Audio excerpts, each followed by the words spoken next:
Bismillahirrahmanirrahim. Assalamualaikum warahmatullahi wabarakatuh. Alhamdulillahi wassalatu wassalamu ala rasulillahi wa ala alihi wa ashabihi wa mawala. Allahumma alimna ma yanfa'una wanfa'na bima alamtana wa zidna ilman nafi'an ya rabbal alamina. Rabbi syrah li sadri wa yassir li amri wahlul uqdatam min lisani yafqahu qawli amma ba'du. Bapak Ibu yang dirahmati oleh Allah Subhanahu wa taala, alhamdulillah pagi hari ini kita bisa ngaji lagi nih di Sekolah Fikih Live ya bersama Rumah Fikih Indonesia, dan tentu saja kita melanjutkan mata kuliah kita ilmu Al-Qur'an dan tafsir.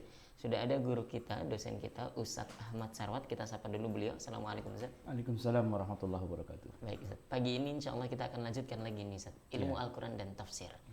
Nah, kita sampai di judul perintah dan hukum di dalam Al-Qur'an. Ya, perintah dan hukum dalam Al-Qur'an. Nah, maka sebagai mukaddimah atau sebagai permulaan di kajian kita pada pagi hari ini, saya persilahkan Ustaz Ahmad Sarwat untuk memberikan mukaddimahnya. Tafadhol Ustaz. Bismillahirrahmanirrahim. Alhamdulillahirabbil alamin wassalatu wassalamu ala asyrafil anbiya'i wal mursalin sayyidina Muhammadin wa ala alihi wa sahbihi ajma'in. Amma ba'd. Banyak orang yang belum paham dan kurang mengerti ya, sehingga beranggapan bahwa semua bentuk perintah di dalam Al-Quran itu merupakan kewajiban yang harus dilakukan. Banyak khatib misalnya, ya tidak keliru sih, hanya saja mungkin nanti perlu sedikit disempurnakan kalimatnya. Mari kita jalankan semua perintah di dalam Al-Quran. Mari kita tinggalkan semua larangan. Nah begitu. Kenapa saya bilang ini perlu disempurnakan? Karena kalau kita perhatikan di dalam ayat Al-Quran, kita menemukan banyak sekali kalimat-kalimat perintah. Atau bukan kalimat perintah seperti fi'il amr, tapi bisa saja dia jumlah khabariyah. Jumlah khabariyah itu artinya kalimat yang sebenarnya merupakan kabar saja, bukan sesuatu yang mengharuskan atau melarang dan sebagainya, tapi justru kebalikannya, malah dia mengandung perintah. Nah, kita menemukan perintah di dalam Al-Quran, baik yang secara eksplisit disebutkan beginilah, begitulah, lakukan ini, lakukan itu, atau juga mungkin kebalikannya larangan, jangan begini, jangan begitu dan sebagainya, yang secara eksplisit, atau yang secara implisit ya, tidak disebutkan harus begini, harus begitu, tapi merupakan sesuatu yang tersirat saja di dalam ayat itu gitu ya. Tetapi antara yang kita temukan dia sebagai perintah atau larangan itu, kalau kita lihat dengan kacamata hukum, maka boleh jadi dia tidak sama. Kita sering menemukan ayat-ayat Al-Quran yang memerintahkan kita sesuatu, tetapi kemudian ternyata secara hukum ternyata lain lagi ceritanya. Tidak mentang-mentang diperintah, lantas hukumnya jadi harus dikerjakan alias wajib. Tidak. Kadang-kadang dia bisa berupa menjadi sesuatu yang kebalikannya. Diperintah, ya, kalimatnya adalah perintah, fi'ilnya adalah fi'il amr, tetapi secara hukum kita haram untuk melakukannya. Secara hukum kita boleh melakukannya, sebenarnya tidak ada kewajiban untuk mengerjakannya, tapi juga tidak ada dosa atau keharaman untuk meninggalkannya. Sehingga apa?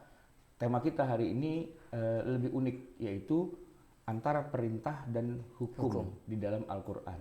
Yang mana yang menjadi perintah itu belum tentu hukumnya wajib. Nah, jadi nanti kita akan membuat peta ya di dalam Al-Quran itu hukum-hukum Al-Quran. Selain kita mengenal ada istilah ayatul ahkam, ayat yang mengandung hukum. Mengandung hukum itu berarti ibaratnya minyak bumi, ada potensi mengandung minyak bumi, begitu kan, mengandung hukum, tapi tetap dia harus digali. Minyak bumi yang ada di dalam bumi itu harus digali untuk dilakukan proses ya, apa istilahnya itu, penyulingan atau apalah namanya dalam teknologi perminyakan. Nah, kemudian nanti baru menjadi bahan bakar yang siap pakai, disesuaikan dengan jenis mesinnya. Apakah untuk mobil motor, bensin dan sebagainya, apakah untuk pesawat terbang, aftur gitu ya, ataukah dia menjadi aspal misalnya. Nah, baru akan ada gunanya minyak bumi yang terkandung secara potensial di dalam tanah kita itu setelah diproses. Kira-kira seperti itu, dan begitulah Al-Quran. Di dalam Al-Quran ada banyak kandungan hukum. Nah kemudian hukum yang ada di dalam Al-Quran itu ibaratnya minyak bumi, dia baru potensi kandungan saja. Begitu dikeluarkan itu ibaratnya minyak, masih minyak hitam yang belum bisa digunakan untuk menjalankan mobil dan motor kita. Kalaupun dipaksakan juga, dia akan rusak.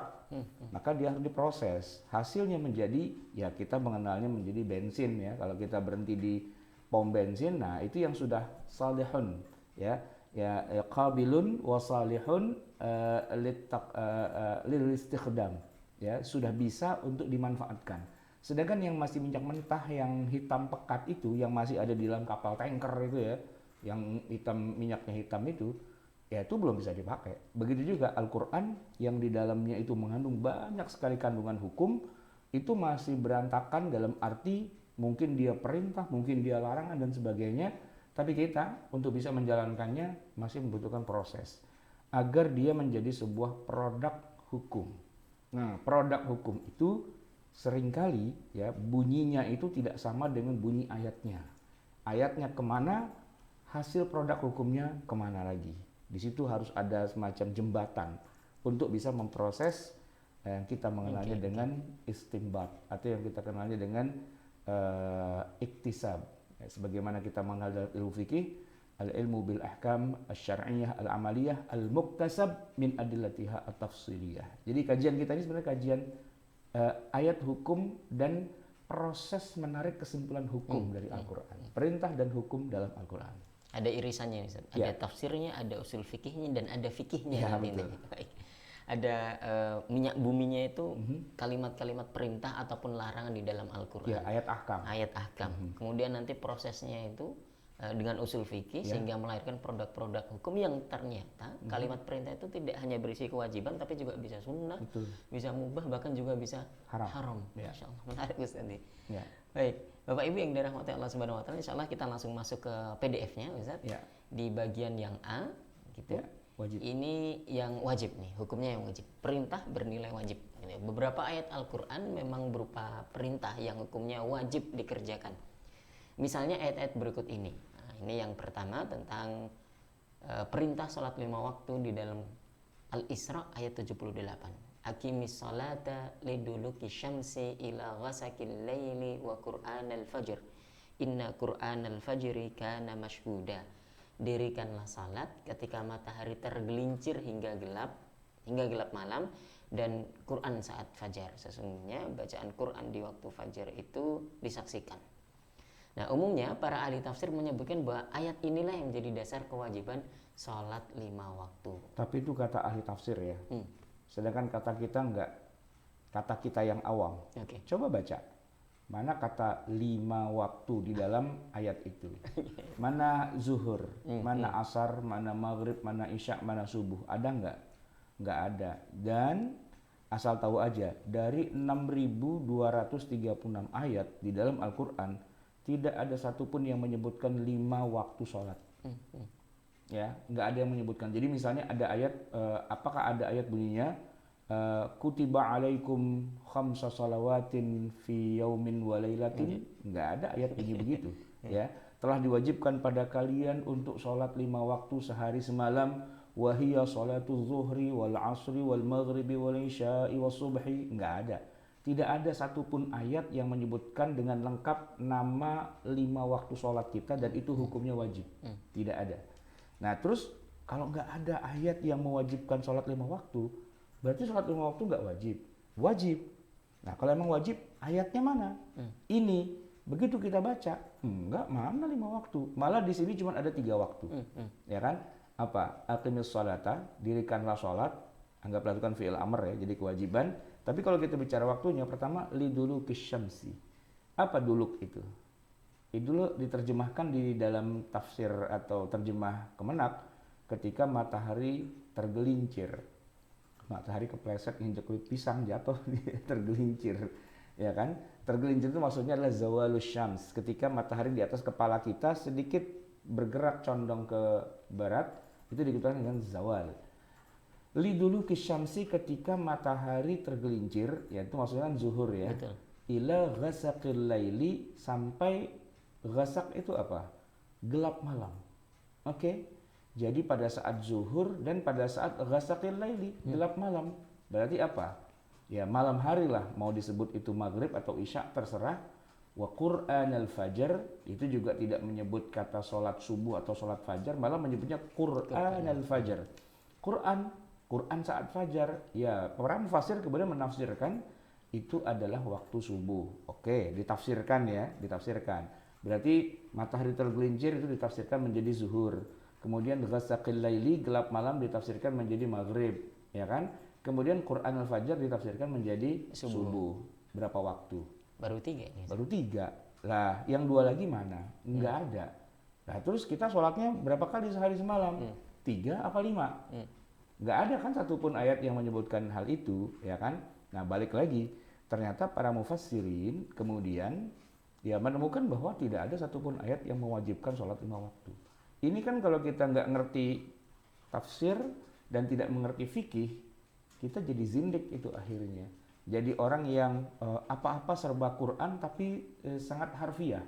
Dan kalau sudah kejeblos ke lubang harfiah, maka sholatnya bukan 5 waktu, sholatnya 3 waktu. Ada sebagian kelompok sesat itu yang waktu sholatnya cuma 3. Saya pernah ke daerah Lombok, ya. Lalu saya diajak ke satu masyarakat yang masih sangat tradisional Muslim mereka, tapi melaksanakan ajarannya itu agak aneh gitu. Nah, mereka mengenal waktu 3 atau waktu tilu gitu ya, waktu 3. Tapi tradisional zaman dulu nenek moyang. Sekarang sih alhamdulillah sudah mengalami banyak kemajuan karena anak-anaknya sudah pada masuk pesantren, masuk belajar agama yang bener lah. Tapi nenek moyang mereka dulu-dulunya itu mereka sholatnya cuma 3. Dari mana dasarnya sholat waktu cuma 3? Ya ayat ini, perintah sholat yang disebut-sebut 5 waktu, tapi tidak disebutkan sama sekali nama waktunya yang 5. Bahkan kalau kita mau preteli malah cuma ada 3. Nah, tetapi oleh para ulama dikatakan bahwa inilah dasar sholat 5 waktu di dalam Al-Quran dan hukumnya wajib karena di sini ada kata-kata aqimus sholata, ya, tegakkanlah atau dirikanlah sholat. Tetap saja kan untuk sekedar sebuah sholat fardu yang 5 waktu saja itu dibutuhkan tafsir dan dibutuhkan fikih. Tidak cukup hanya dengan ayat Quran saja. Keliru orang yang mengatakan bahwa cukuplah Al-Quran. Keliru banget gitu. Kita nggak butuh ulama. Ulama itu bisa benar bisa salah. Wah, kan banyak tuh yang ngomong begitu kan. Yang benar cuma Quran. Oke, kalau Anda bilang yang benar cuma Quran, sebutkan 5 waktu sholat di dalam Al-Quran yang tegas menyebutkan 5, kata 5-nya harus muncul dan nama-nama waktu sholatnya harus disebutkan. Nah, tidak ketemu. Berarti kita pakai apa? Ya kita pakai tafsir, ya kita pakai fikih, mau nggak mau. Pakai hadis Nabi Muhammad SAW. Tidak cukup hanya Al-Quran, begitu Ustaz ya? Tidak cukup hanya sebatas memaknai Quran secara harfiah, tapi Quran itu harus difahami juga secara ilmunya, ilmu fikih, ilmu tafsir. Ilmu tafsir, ilmu fikih itu apa? Ilmu yang saling mengaitkan antara satu ayat dengan ayat yang lain dan juga mengaitkan dengan hadis-hadis Nabi dan sekian banyak sumber-sumber hukum Islam yang lain. Itu semua dibuat sebagai sebuah kerangka besar yang saling terkait. Min adillatiha at-tafsiriyah. Dari sumber-sumber hukumnya, nggak cuma satu sumber, tapi dari sekian banyak sumber hukumnya yang tafsili itu dirangkai menjadi sebuah puzzle dan kemudian kesimpulannya, oh setelah dirangkai semua jadi gambar gajah tau, oh begini gambar gajah itu dirangkai dari puzzle yang ribuan keping-keping kecil itu, dan seni untuk bisa membuat puzzle-nya itu disebut dengan seni istinbat. Istinbatul ahkam. Oke. Baik Ustaz, itu yang pertama terkait perintah wajibnya sholat 5 waktu. Ya. Yang kedua perintah zakat nih. Ya. Bunyinya di Al-Baqarah ayat 43, wa aqimus salata wa atuz zakata warka'u ma'ar raki'in. Kerjakanlah salat dan tunaikanlah zakat. Nah, ini juga perintah yang hukumnya wajib begitu. Aqimus salata wa atuz zakata itu adalah ayat yang sebenarnya nggak cuma satu ayat ini, ada 30 lebih pasangan antara aqimus sholata wa atuz zakata yang kemudian dijadikan oleh para ulama sebagai dasar hukum tentang wajibnya zakat itu sendiri. Tapi, nah yang menarik adalah begini, Umar bin Khattab atau Abu Bakar As-Siddiq radhiyallahu an, para khalifah Nabi itu, kemudian menjadikan ayat ini sebagai dasar bahwa orang yang mengingkari kewajiban zakat itu juga dikatakan dia kafir. Ya. Aqimus sholah itu kan perintah untuk melakukan sholat 5 waktu, ya kan? Siapa orang yang mengingkari kewajibannya, maka dia kafir. Nah, di zaman Khalifah Abu Bakar itu ada dialog antara Abu Bakar dan Umar, ya. Abu Bakar itu memerangi. Memerangi itu artinya menghalalkan darah orang yang tidak mau bayar zakat. Ya, mereka kalau muslimnya sudah muslim, sudah baca 2 kalimat syahadat. Kemudian di masa Nabi, mereka juga sudah sholat dan sudah bayar zakat. Cuma ketika Nabi wafat dan Khalifah Abu Bakar itu menggantikan, mereka masih muslim, tidak murtad dan masih sholat 5 waktu. Hanya saja untuk yang zakat itu mereka tidak mau bayar. Alasannya, zakat itu hanya diberikan kepada pribadi Rasulullah, gitu ya. Nah, itu jadi mereka mengingkari format zakat itu. Ya, sementara kata Abu Bakar, oh nggak bisa. Sholat dan zakat itu satu paket. Siapa yang mengingkari sholat, dia kafir, dan siapa yang mengingkari kewajiban zakat juga kafir. Nah, Umar mempertanyakan, ya, mereka masih sholat, mereka masih syahadat, kenapa Anda menghalalkan darah mereka sebagaimana mereka seperti orang kafir yang murtad dan halal dibunuh, diperangi kan? Nah, disitulah Abu Bakar mengatakan enggak. Ya, siapa yang mengingkari zakat, dia mengingkari agama Islam karena dia equal antara sholat dengan zakat. Jadi istimbatul ahkam dari Abu Bakar itu tegas sekali bahwa zakat dengan sholat itu dia seimbang. Siapa yang mengingkari kewajiban sholat dia kafir, siapa yang mengingkari kewajiban zakat dia kafir, begitu ya. Dan posisinya itu istilahnya menjadi pondasi dasar keimanan, yaitu orang yang mengingkari. Kalau cuma sekedar nggak sholat dia nggak kafir, sekedar nggak sholat gara-gara malas, gara-gara bandel, gara-gara alasan-alasan lain. Tapi kalau ditanya sholat itu wajib nggak? Wajib sih, gitu ya. Itu dia nggak kafir. Yang kafir itu kan kalau meninggalkan sholat sekaligus mengingkari kewajibannya. Dia mengatakan, sholat ini udah nggak wajib lagi buat saya karena saya sudah sangat dekat dengan Allah, maka tidak perlu lah saya sama Allah tuh kayak antara manusia hamba dengan Tuhannya, tapi udah kayak teman lah karena udah menyatu saya dengan Allah dan sebagainya. Begitu kan kafir, dia keluar dari agama Islam karena dia mengingkari kewajiban sholat. Bahkan Rasulullah SAW sendiri pun juga tetap masih wajib mengerjakan sholat. Nah begitu kan.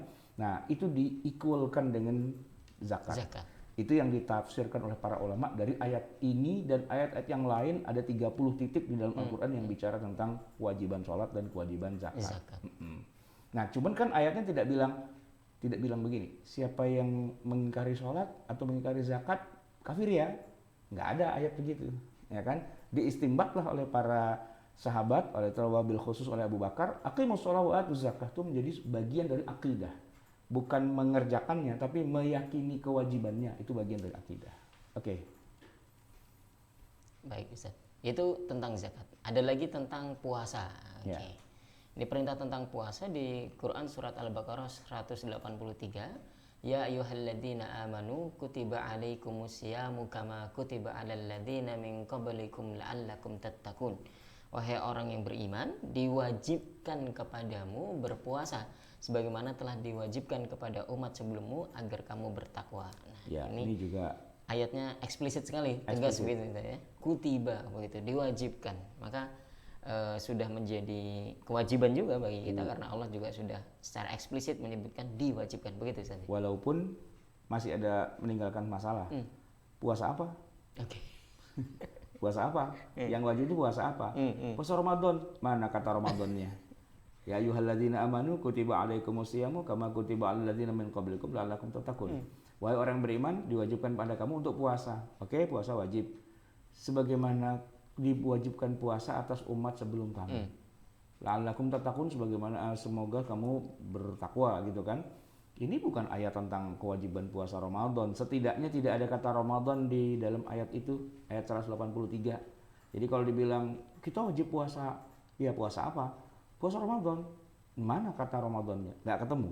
Baru ketemunya nanti di ayat 2 ayat setelah itu, 185. Syahrul Ramadan alladzi unzila fihil Qur'an hudal linnasi wa bayyinatin minal huda wal furqan faman syahida minkumus syahra falyasum. Nah, gitu. Jadi kalau ayat yang mewajibkan kita puasa Ramadan yang secara eksplisit menyebutkan kata Ramadannya itu 185, bukan 183. Kalau 183 muhtamal ayyakuna Ramadan wa muhtamal alla yakuna Ramadan. Sebagian mufassirin mengatakan bahwa ayat 183 itu diwajibkannya kepada Nabi Muhammad dan para sahabat di masa itu untuk puasa bukan Ramadan, tapi puasa sebagaimana umat sebelum kamu. Umat sebelum kamu itu al-Yahud yang ada di Madinah. Dan orang Yahudi di Madinah puasanya bukan puasa Ramadan. Ini menurut satu versi ya. Walaupun nanti ada versi yang mengatakan enggak, mereka juga puasa Ramadan, maka jadi puasa Ramadan. Tapi kalau yang lebih jelas dikonfirmasi dalam sebuah hadis, mereka itu puasanya adalah puasa tanggal 10 Muharram. Hari ini ya? Apa hari apa? Tanggal 10 Muharram. 10 Muharram. Ketika Nabi SAW itu bertanya, kalian kenapa kok puasa 10 Muharram? Oh, ini adalah hari raya kami, Id. Di dalam tradisi orang-orang Yahudi memperingati Nabi Musa alaihissalam itu yang diselamatkan oleh Allah dari kejaran Fir'aun. Dan mereka memperingati hari raya dengan cara puasa. Dan Rasulullah SAW kemudian ikut puasa. Pertanyaannya, itu kan orang Yahudi. Mereka memperingati Nabi Musa. Apa urusannya Nabi Muhammad SAW dan para sahabat itu kok ikut puasa juga? Apa urusannya? Kan nabinya beda. Syariatnya juga beda. Kenapa kok Nabi Muhammad pakai ikut-ikutan puasa? Kan nggak boleh kita ngikutin orang Yahudi. Kan orang Yahudi itu kafir, musuh Allah dan sebagainya. Kenapa kita puasa 10 Muharram? Gara-garanya ya 183 Al-Baqarah ini. Ya kan? Kama kutiba 'alal ladzina min qablikum. Lalu ayat itu kemudian dinasakh dari sisi apa? Kewajiban ikut orang Yahudinya. Yang kemudian datanglah ayat yang 185 ya yang menyebutkan enggak, buat kalian syahrul Ramadan gitu ya. Itu satu versi ya, satu versi di antara penafsiran para ulama. Kalau versi yang lebih sering kita dengar yang sebagaimana dikatakan oleh Ibnu Abbas, ya enggak, kama kutiba 'alal ladzina min qablikum, sebagaimana umat terdahulu diwajibkan puasa, berarti umat terdahulu itu juga wajib puasa Ramadan. Orang Yahudi puasa Ramadan, orang Nasrani puasa Ramadan, dan Nabi Muhammad juga puasa Ramadan. Jadi di situ ada khilafiyah. Tapi ya kita sepakati ayat ini kemudian menurut jumhurul mufassirin, ayat ini mewajibkan kita puasa Ramadan. Menurut sebagian mufassirin, ayat ini bukan kewajiban puasa Ramadan, tapi puasa 10 Muharram yang kita kemudian sekarang dinasakh dan diturunkan derajatnya hanya menjadi puasa sunnah, puasa Asyura, puasa 10 Muharram. Begitu. Jadi ayatnya itu tidak secara eksplisit menyebutkan kata Ramadan, walaupun mewajibkan puasa juga. Oke. Kita lanjut ke poin yang keempat tentang perintah wajibnya untuk berhaji. Ya. Ini ada di Quran surat Al-Baqarah ayat 196, wa atimul hajja wal umrata lillah. Dan sempurnakanlah ibadah haji dan umrah karena Allah Subhanahu wa taala.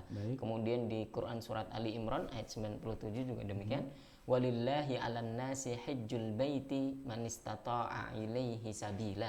Ya. Mengerjakan ibadah haji adalah kewajiban manusia terhadap Allah Subhanahu wa taala, yaitu orang yang sanggup mengadakan perjalanan ke Baitullah. Jadi wajib ya untuk melakukan ibadah haji ya. Umroh wajib nggak? Umroh nanti khilafiyah Ustaz. Iya, di ayat pertamanya wa atimul hajja wal umrata lillah. Itu kan bunyinya perintah kan? Sempurnakanlah ibadah haji dan umroh. Nah, kalau pakai ayat itu saja nggak usah ngelihat yang bawah. Itu perintah atimul hajja wal umrata itu wajib apa sunnah? Wajib, karena ngikut dengan haji begitu. Iya, berarti umrah tuh hukumnya wajib, tidak sunnah. Nanti di situ ada khilafiyah kan. Kalau haji oke, sepakat. Lalu umrohnya gimana? Ya sebagian ulama mengatakan umroh itu wajib gitu. Jadi kalau ada orang belum bisa haji, baru hanya bisa umroh dan dia sudah mampu untuk melaksanakan ibadah umroh, maka dia wajib berangkat. Tidak harus nunggu haji, kan begitu ya. Itu kalau saya menjelaskan tafsir seperti itu, betapa senangnya teman-teman saya yang punya travel umroh. Cocok Ustadz, harus begitu. Jadi nggak usah nunggu haji, kelamaan masih 40 tahun lagi, ya kan ngantrinya. Nah, sudahlah, sekarang baru punya duit 20-25 juta, ayolah berangkat. Kalau masih murah-murah pakai backpacker, kalau yang agak mahalan dikit ya di gedung hotel yang di depan Ka'bah. Karena umrah itu hukumnya wajib. Nah, gitu. Dengan dasar Al-Baqarah 196. Tapi kalau saya pakai Ali Imran 97, walillahi 'alan nasi hajjul baiti man istata'a ilaihi sabila, yang wajib itu cuma haji. Umrah itu tidak wajib. Mana kata umrahnya di situ? Nggak ada kan? Nggak ada. Jadi pakai ayat yang lain yang sekiranya ketemu nih, jadi umrah hukumnya jadi wajib. Baik, jadi itulah ayat-ayat yang sifatnya eksplisit ya. Tapi walaupun sudah eksplisit, tetap saja pembatasan-pembatasan, pembagian-pembagian, penjelasan-penjelasannya itu kadang-kadang tidak cukup hanya dengan menggunakan ayat itu. Dan satu lagi yang penting, ternyata dalam penjabarannya juga masih ada ikhtilaf karena dikaitkan juga dengan ijtihad itu sendiri. Baik. Baik, itu yang pertama tentang ayat-ayat perintah yang implikasi hukumnya adalah wajib, Ya, tentang rukun secara Islam umum, tadi itu ya, Ustaz ya. secara umum ya. Ada sholat, zakat, puasa, dan ibadah haji. Kita Ya. masuk ke poin yang kedua. Kalau syahadat, Syahadat itu sudah tidak ditawar-tawar lagi kalau itu. tapi ada nggak ayat tentang mewajibkan orang baca syahadat? Ya kalau berupa perintah begitu tentu saja ada Bang. Ya, Ustaz. Apa? Hmm, Wastashhidu syahidaini min rijalikum, bukanlah ya, itu kan saksi dalam utang piutang. Coba ini PR nih juga buat para pembaca, para pendengar di rumah ya. Baca syahadat itu wajib nggak sih? Kan rukun Islam itu kan pertama membaca syahadat. Kalau sholat, puasa, zakat, haji itu ayatnya. Sekarang saya tanya, kalau baca syahadat tuh mana ayat yang mewajibkan orang baca syahadat? Ada nggak? Ini orang kan pada sok sebentar-bentar Quran pedoman hidup, pegangan hidupnya Quran, cukup Quran, hanya Quran. Oke, pertanyaan saya, ada nggak ayat yang mewajibkan orang baca syahadat? Mana ayatnya? Kalau udkhulu fis silmi kampah itu suruh masuk ke dalam agama Islam, iya. Tapi syahadatnya mana? Nah, kan kalau ya deh saya masuk Islam deh gitu, sah nggak dia masuk Islam? Hanya dengan mengatakan ya deh saya masuk Islam, nggak kan? Orang yang masuk Islam tuh ditandai harus dengan baca syahadat. Tapi mana ayat yang mengharuskan kita melafazkan, mengikrarkan asyhadu alla ilaha illallah wa asyhadu anna muhammadar rasulullah? Ada nggak? Cari di 6.236 ayat. Ada nggak? Itu tantangan, PR. Nanti Ustaz Wildan pulang mikirlah itu sampai ketemu hari Jumat.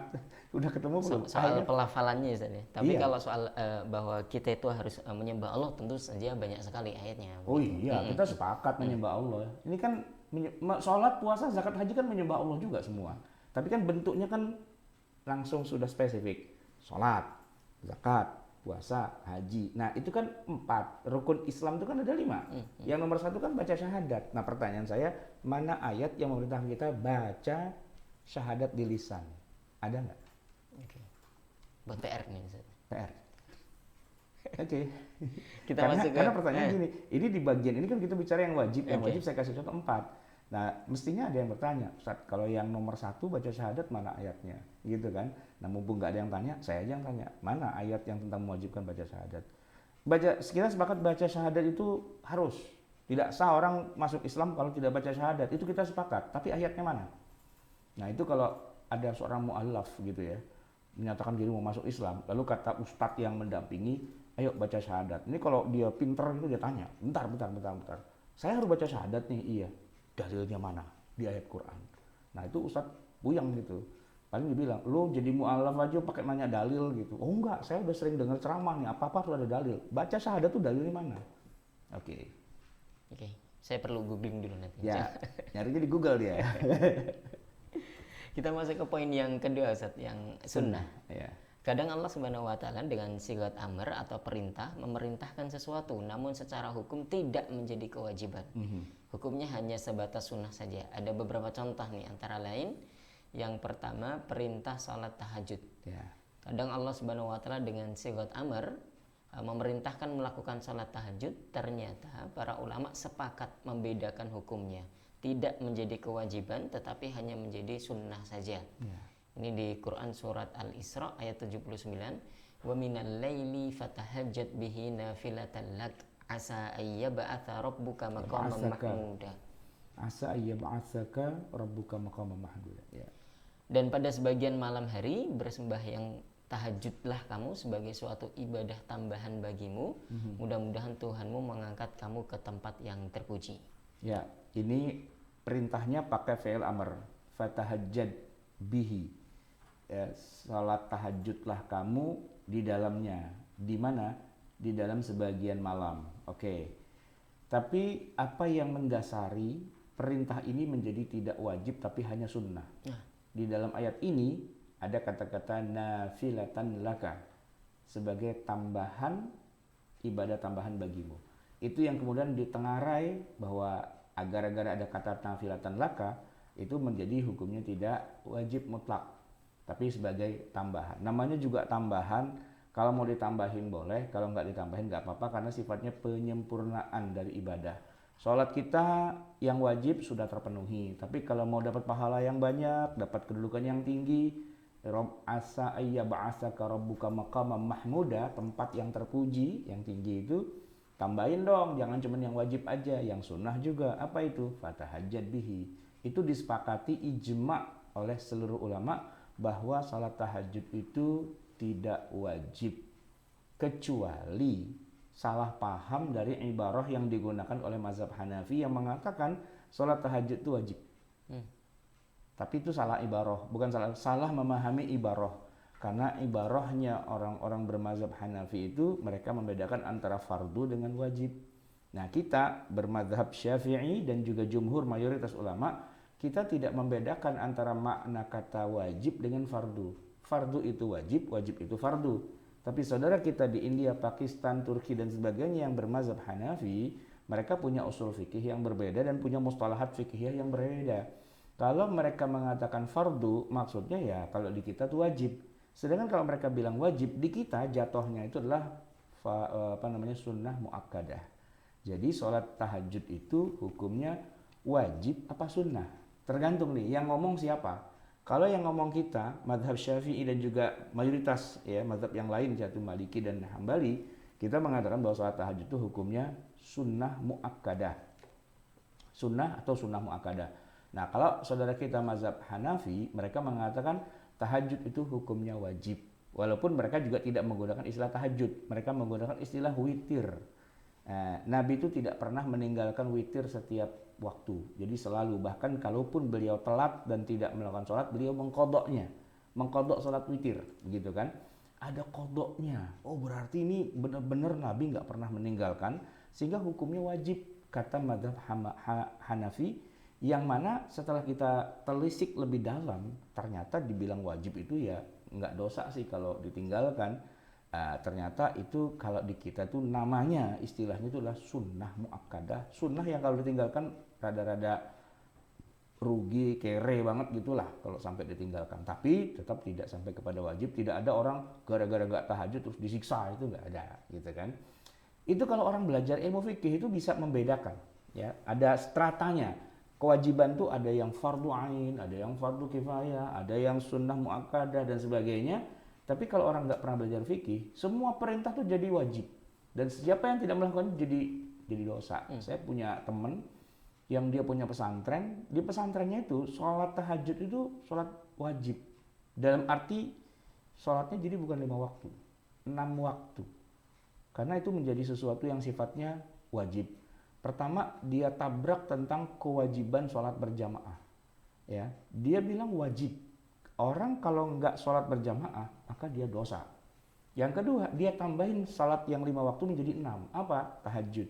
Dan wajib juga berjamaah. Maka tiap malam jam 12, dia melakukan sholat tahajud.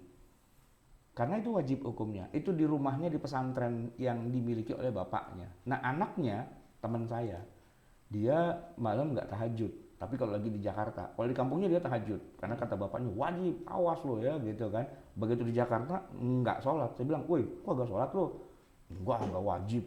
Kata, kan kita belajar fikih di sini. Oh gitu, murtad dong lo dari bapak lo. Iya sih, bapak saya mau di sono wajib itu sholat tahajud katanya. Padahal kan enggak gitu. Maka dia lebih betah di Jakarta daripada di pesantrennya dia. Karena di pesantrennya sholatnya jadi 6. Kalau di kita sholatnya 5 aja. Nah, pernah saya suatu ketika diajak sama teman saya ini pulang ke pesantrennya dia. Selama bulan Ramadan, saya nggak pernah sholat tarawih. Gitu, karena nggak ada sholat tarawih, adanya tahajud. Jadi, ya kalau saya kan menganggap bahwa tahajud nggak wajib. Lagian ngapain jam 12 malam sholat berjamaah rame-rame sampai subuh gitu kan. Mendingan saya sholat tarawih. Tapi di masjidnya tidak ada sholat tarawih. Karena dalam pandangan mereka, tarawih itu tidak pernah dilakukan oleh Nabi. Dan itu memang benar sekali. Nabi tidak pernah mengerjakan sholat tarawih. Bahkan pernah cuma 3 kali saja oleh Nabi kemudian di stop. Kesimpulannya pas Nabi meninggal, tarawih itu tidak ada. Jadi dia pakai sunnah Nabi yang betulan, ya tarawih itu tidak ada. Sementara kalau tarawih yang dilakukan oleh kita umat Islam seluruh dunia, itu kan bukan sunnah Nabi, itu kan sunnahnya Umar di zaman Umar. Nah buat dia, Umar itu manusia, bisa benar bisa salah. Yang benar adalah Nabi, maka kita pakai Nabi. Saya bilang tanggung, itu kalau buang air besar harusnya bawa batu, karena itu juga sunnah Nabi kan. Ya, dan sholatnya juga di zaman Nabi kan pakai sepatu, ya kan. Kenapa ente lepas sendal di luar? Lagian masjid juga pakai karpet. Saya bilang ini nggak sunnah. Kenapa? terlalu banyak yang tidak sunnah di masjid ini. Saya bilang gitu sama teman saya itu. Nggak berani sih ngomong sama bapaknya, ntar dikamplang gitu ya. Kalau sama teman saya itu, karena kita teman main gitu kan, nih bid'ah, apa karpet, nih keramik bid'ah, tuh apa, ente bikin masjid 2 lantai itu bid'ah, apalagi ada kubahnya, ada semua, itu bid'ah semua, nggak sesuai dengan sunnah Nabi. Nah itulah akibat gara-gara orang harfiah memahami Quran. Nah, harusnya bukan harfiah, harusnya dia kaitkan dengan ayat yang lain, dengan hadis Nabi yang lain, dengan sumber-sumber syariat Islam yang lain. Baik. Oke, itu yang pertama. Kita lanjut ke yang kedua nih, perintah salat Idul Adha dan kurban. Hal yang sama juga terjadi pada ayat surat Al-Kautsar ayat yang kedua nih, fasholli li rabbika wanhar. Oke. Maka lakukanlah salat untuk Tuhanmu dan sembelilah kurban. Ya. Qatadah, Ikrimah dan Atha tegas menyebutkan bahwa salat yang diperintah di sini bukan salat 5 waktu. Ya, melainkan salat Idul Adha. Dasarnya karena perintah ini tidak menggunakan kata aqim atau aqimu ya. Sebagaimana perintah sholat 5 waktu yang biasanya. Jadi kayak cuman fasolli, sholatlah gitu kan. Sehingga secara keharmonisan tentu berbeda maknanya kalau disejajarkan dengan perintah sholat 5 waktu. Selain itu juga karena perintah sholat di sini disandingkan dengan perintah menyembelih hewan kurban yang hukumnya sunnah. Maka sholat yang diperintahkan dalam ayat ini layaknya bukan sholat wajib yang 5 waktu, tapi dia sholat sunnah. Dan sholat sunnah sebelum menyembelih hewan kurban itu namanya sholat Idul Adha. Dan seluruh ulama sepakat bahwa sholat Idul Adha itu hukumnya tidak wajib. Meski ada perintahnya dalam Al-Quran dengan sighatul amr, fasolli, ya, namun hukumnya sunnah. Jadi ayat ini tidak mengatakan maka sholatlah kamu sholat Idul Adha yang hukumnya sunnah. Ayat itu gak ngomong begitu, ya. Tapi dari siaknya, ya, dari konteksnya dia menyebutkan pertama tidak menggunakan aqimus sholah, ya, tapi pakai fasolli, sholatlah. Ini beda tentu dengan sholat yang 5 waktu yang selalu diawali dengan akim, gitu kan. Itu cuma fi'il amr begitu, sholatlah. Kemudian dikaitkan dengan konteks ayat munasabah satu kata dengan kata yang lain, ternyata ini bersanding dengan perintah inhar, yaitu menyembelih hewan kurban. Oh berarti ini sholatnya juga sholat yang ada kaitannya dengan menyembelih hewan kurban. Apa itu? Sholat Idul Adha. Dan sholat Idul Adha itu hukumnya tidak wajib.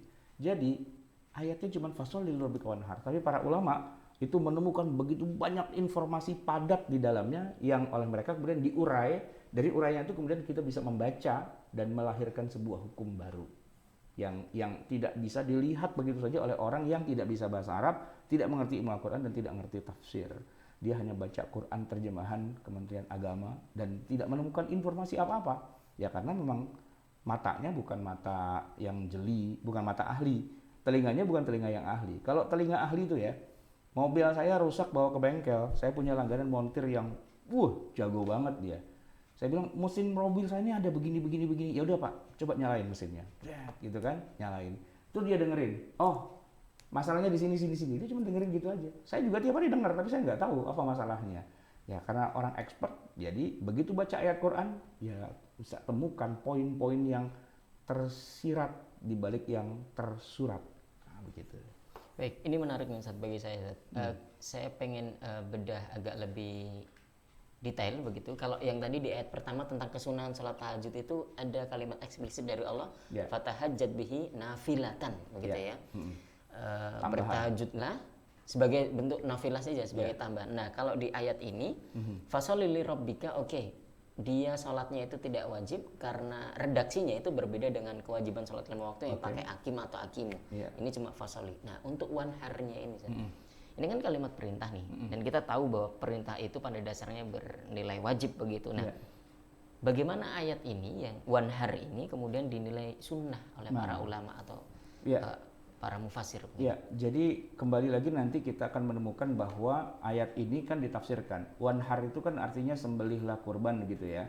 Nah, para ulama kemudian hanya menemukan satu ayat ini saja, perintah untuk menyembelih hewan kurban. Yang lain tuh ada disebutkan wal budna ja'alna halakum min sya'airillah dan sebagainya. Itu kalimatnya tidak merupakan perintah, tapi bicara tentang ya menyembelih juga, tidak merupakan perintah. Jadi ini adalah boleh dibilang satu ayat yang bicara tentang perintah untuk menyembelih gitu kan. Nah, ketika nanti dikonfirmasi ke dalam hadis-hadis Nabi dan juga dalam yang lain-lain sumber-sumber fikih yang lain, barulah kemudian nanti para ulama menemukan bahwa menyembelih korban itu hukumnya tidak wajib. Ada sebuah hadis yang menyebutkan tentang ada 3 masalah yang kepada saya itu wajib dan kepada kalian itu adalah sunnah hukumnya.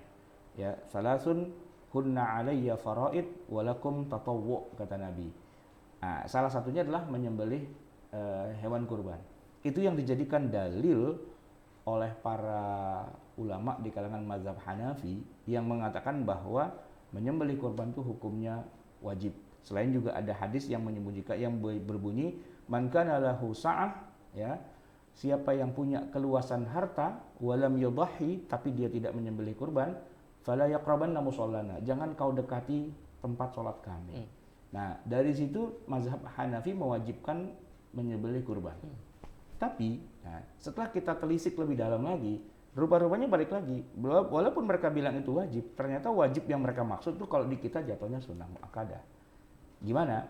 Contoh nih, mazhab Hanafi mengatakan wajib, tapi dengan syarat apa? Pertama, harus ada istita'ah. Apa istita'ah itu? Kemampuan. Ya, jadi kan hadisnya berbunyi man kana lahu sa'ah. Sa'ah itu kan keluasan harta. Nah, keluasan harta itu batasnya apa? Kalau di kita, di jumhur ulama, batasnya ya Anda punya duit buat beli kambing. Tapi kalau dalam mazhab Hanafi, enggak. Sa'ah itu bukan sekadar bisa beli kambing. Sa'ah itu adalah kekayaan. Di mana seorang baru dikatakan kaya ketika dia sudah terkena kewajiban zakat. Nah, zakat kambing itu berapa? Zakat kambing itu adalah kalau dia punya kambing sejumlah 40. Nah, berarti dia belum wajib untuk mengerjakan kurban kalau dia belum punya kambing sebanyak 40. Dalam arti ini jadi kayak kewajiban zakat. Nah, gitu. Jadi dikaitkan dengan kewajiban kurban, ya, kurban kambing itu dikaitkan dengan kewajiban dia bayar zakat kambing. Nah, dengan dasar man kana lahu sa'ah. Dari situ kita kalau memahaminya secara perbandingan, oh berarti kalaupun kita baru punya kambing 1, 2, 3, 4, 5, belum sampai 40, belum wajib kan? Kalau itu berarti kalaupun ada yang mengerjakan juga jatuhnya kan sunnah. Nah, begitu. Sehingga mazhab Hanafi yang mengatakan wajib itu syaratnya tinggi, dan kalau dikaitkan dengan realitas kita keseharian, ya mereka tidak mewajibkan, kecuali wajibnya kalau sudah sampai batas setinggi itu, gitu ya. Baik Ustaz, menarik itu Ustaz. Kita lanjut ke yang poin ketiga nih, ya. Membebaskan budak. Okay. Ada perintah untuk membebaskan budak dalam Al-Quran yang datang dalam sigot amr atau perintah. Tetapi rupanya para ulama dan mujtahidin tidak menganggap perintah itu sebagai kewajiban, namun hanya sebagai sunnah saja. Yeah. Ini di Quran surat An-Nur ayat 33. Walladzina yabtaghunal kitaba mimma malakat aymanukum fakatibuhum in alimtum fihim khaira. Dan budak-budak yang kamu miliki yang menginginkan perjanjian, ya, untuk mencicil bayaran pembebasan, hendaklah kamu buat perjanjian dengan mereka jika kamu mengetahui ada kebaikan pada diri mereka. Membebaskan budak ada yang hukumnya wajib, misalnya karena adanya kafarat atau denda atas satu pelanggaran, seperti bersetubuh dengan istri di siang hari bulan Ramadan, menzihar istri, melanggar sumpah atas nama Allah, dan lain sebagainya.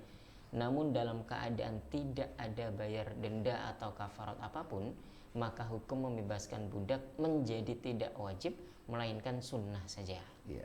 Jadi membebaskan budak itu hukumnya wajib atau sunnah, tergantung kasus. Kalau Anda melanggar, maka ada pelanggaran-pelanggaran tertentu yang kewajiban tebusannya, bayar dendanya atau kafaratnya adalah tahriru raqabah, membebaskan budak. Itu hukumnya wajib. Tapi wajibnya kan kalau melanggar. Nah, kalau dalam kondisi normal-normal saja, pada dasarnya membebaskan budak itu tidak wajib. Itu hukumnya jatuhnya sunnah. Makanya ayatnya berbunyi walladzina yabtaghunal kitaba mimma malakat aymanukum fakatibuhum in alimtum fihim khaira. Itu ada kata in alimtum fihim khaira. Seandainya atau jika kamu mengetahui ada kebaikan, ada nilai baiknya, nilai positifnya, oh ya sudahlah kita bebasin aja, ada nilai positifnya kok. Tapi kalau nggak menguntungkan, nggak ada nilai positif apa, lu dari budak tiba-tiba mau merdeka, kan dia mengulangi nilai produktivitas, ya kan? Orang punya budak, kalau dia bebasin tuh dia rugi. Kenapa? Karena budak itu adalah worker, pekerja.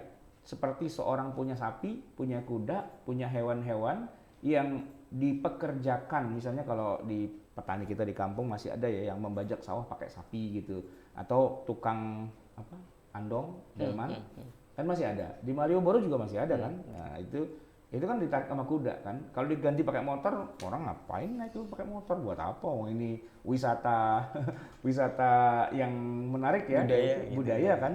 Di Malioboro kita bisa naik andong gitu. Di beberapa tempat kita masih naik. Ya, itu kan kuda. Lah kudanya tuh benar-benar diperkuda loh itu. Nggak digaji dia. Nggak ada honornya dan tidak pernah demo kuda-kudanya andong di Jogja itu demo UMR. Wah, upah minimum regional dong gitu kan. Terus minta jaminan kesehatan, minta apa, kan nggak pernah. Mereka diperkuda aja gitu. Cuma dikasih makan biar bisa hidup, ya kan, dikasih makan, dikasih perawatan lah apa, biar bisa hidup dan bisa diperas tenaganya. Itu kan kuda. Nah, dulu ketika ada perbudakan, kudanya itu manusia gitu loh. So, tukang delman, tukang andong di Malioboro itu kalau mereka bilang sama kudanya, wahai kudaku, pakai bahasa Jawa mungkin ya, jaranku, wah, kue tak bebas no, wah gitu, udah bebas, kamu mau kemana aja gitu, ya nggak bisa gitu, dan kudanya pun nggak mau juga dibebasin, ntar gue makan dari mana, gue bisa makan, karena dia taunya ya cuma itu aja kan, karena makhluk yang ya diperkuda gitu. Nah manusia di zaman dulu ada yang diperkuda. Nah kalau dibebaskan begitu saja tapi dia nggak bisa makan juga percuma, ya kan? Oleh karena itu dilihat dulu. Kalau saya bebaskan, toh ada nilai-nilai positif yang bisa didapat, silahkan dan dapat amal baik buat saya. Tapi kalau dibebaskan toh nggak jadi apa-apa juga, ya susah. Nah, maka Zaid itu kan dibilang putra Rasulullah. Dia kan budak gitu. Zaid itu budaknya Nabi. Itu kalau nggak salah bukan budaknya Nabi aslinya, dia budaknya Khadijah dari istrinya Nabi. Kemudian pembantunya Khadijah lah, itu yang diperbudak begitu. Lalu Khadijah nikah sama Nabi, kemudian ya karena sudah terbiasa dia melayani Nabi dan sebagainya dengan keluarga Nabi itu, sampai Khadijah meninggal pun kata Zaid, saya tetap di sini aja deh gitu. Oleh Nabi itu dibebaskan dia, Zaid itu. Tapi begitu dibebaskan dia nggak bebas dalam arti saya mau melanglang buana mau kerja atau mau transmigrasi gitu, enggak. Terus saya udah bebaskan tapi dia bilang, ya Rasul saya tetap di sini deh walaupun saya bukan budak, tapi saya mau melayani Anda lah gitu. Ya, akhirnya dilayani kan Nabi itu, dan Nabi juga sayang banget sama si Zaid ini sampai Zaid ini dinikahkan dan sebagainya, dinikahkan dengan wanita yang kaya raya tuh, dengan Zainab gitu, dan Zaid dipanggil sebagai nama orang kunyahnya itu lah Ibnu Muhammad gitu kan. Bahkan Zaid itu adalah satu-satunya sahabat yang namanya muncul di Quran. Dari berapa jumlah sahabat? 40.000 atau 60.000 sahabat gitu ya, atau berapa jumlahnya? Ratusan ribu Ya jumlah sahabat itu. Cuma ada satu loh yang namanya muncul di Quran, yaitu Zaid gitu. Dia budak yang dibebaskan, tapi dia tidak mau kemana-mana, dia tetap mau melayani Rasulullah, tapi jatuhnya bukan budak, jatuhnya adalah orang yang merdeka. Nah Rasulullah ketika membebaskan Zaid itu tidak dalam rangka beliau lagi habis bersetubuh sama istri siang hari gitu ya, atau habis menzihar istri atau melanggar sumpah atas nama Allah, enggak. Ya dilihat nih Zaid pinter, bagus, dan orangnya potensial dan sebagainya, udahlah kamu saya bebasin gitu. Nah membebaskan budak itu kan harganya mahal gitu kan, maka di dalam istilah Arab itu ada istilah budak itu mencicil bayaran ya, mukatab istilahnya itu, mukatab. Maka ayat ini jadi aneh ya kalau kita nggak ngerti ceritanya itu. Walladzina yabtaghunal kitaba. Arti kitab di situ apa? Yabtaghuna itu yang mencari, yang menginginkan. Alkitab biasanya kalau ada kata kitab di dalam Al-Qur'an itu adalah Quran. Jadi kalau kita terjemahin nih teman-teman yang pada terjemahin Quran cara kata per kata, walladzina mereka yang yabtaghuna mencari, mengharapkan, alkitaba kitab. Nah, pusing-pusing di situ. Itu kitab buku berarti kan? Apakah Quran? Bukan. Apakah hukum? Bukan. Apa kitab di situ? Perjanjian. Ya, perjanjian untuk membebaskan budak itu mukatab. Budak yang dibebaskan dengan perjanjian. Nanti kalau kamu udah kerja sekian lama, kamu akan saya bebaskan. Nanti kalau kamu mencicil sekian banyak, kamu bebaskan, gitu kan? Mukatab itu. Maka Nabi juga mengatakan fakatibuhum. Al-Quran malah menyebut fakatibuhum. Apa itu? Catatlah, gitu kan? Catatlah itu maksudnya ya ya lakukanlah proses pencatatan atas proses pembebasannya dia dengan cara dicatat. Jadi jelimet loh ayat Quran tuh nggak bisa asal ini kata ini bisa di kamus artinya ini terus kemudian pengertiannya begitu. Keliru banget, sesat, menyesatkan banget gitu. Kita harus tahu latar belakang ceritanya, kejadiannya, asbabun nuzulnya, siaknya, munasabahnya dan sebagainya, dan betul-betul memahami ya. Dan itu semua nggak kita dapat hanya dengan baca terjemah.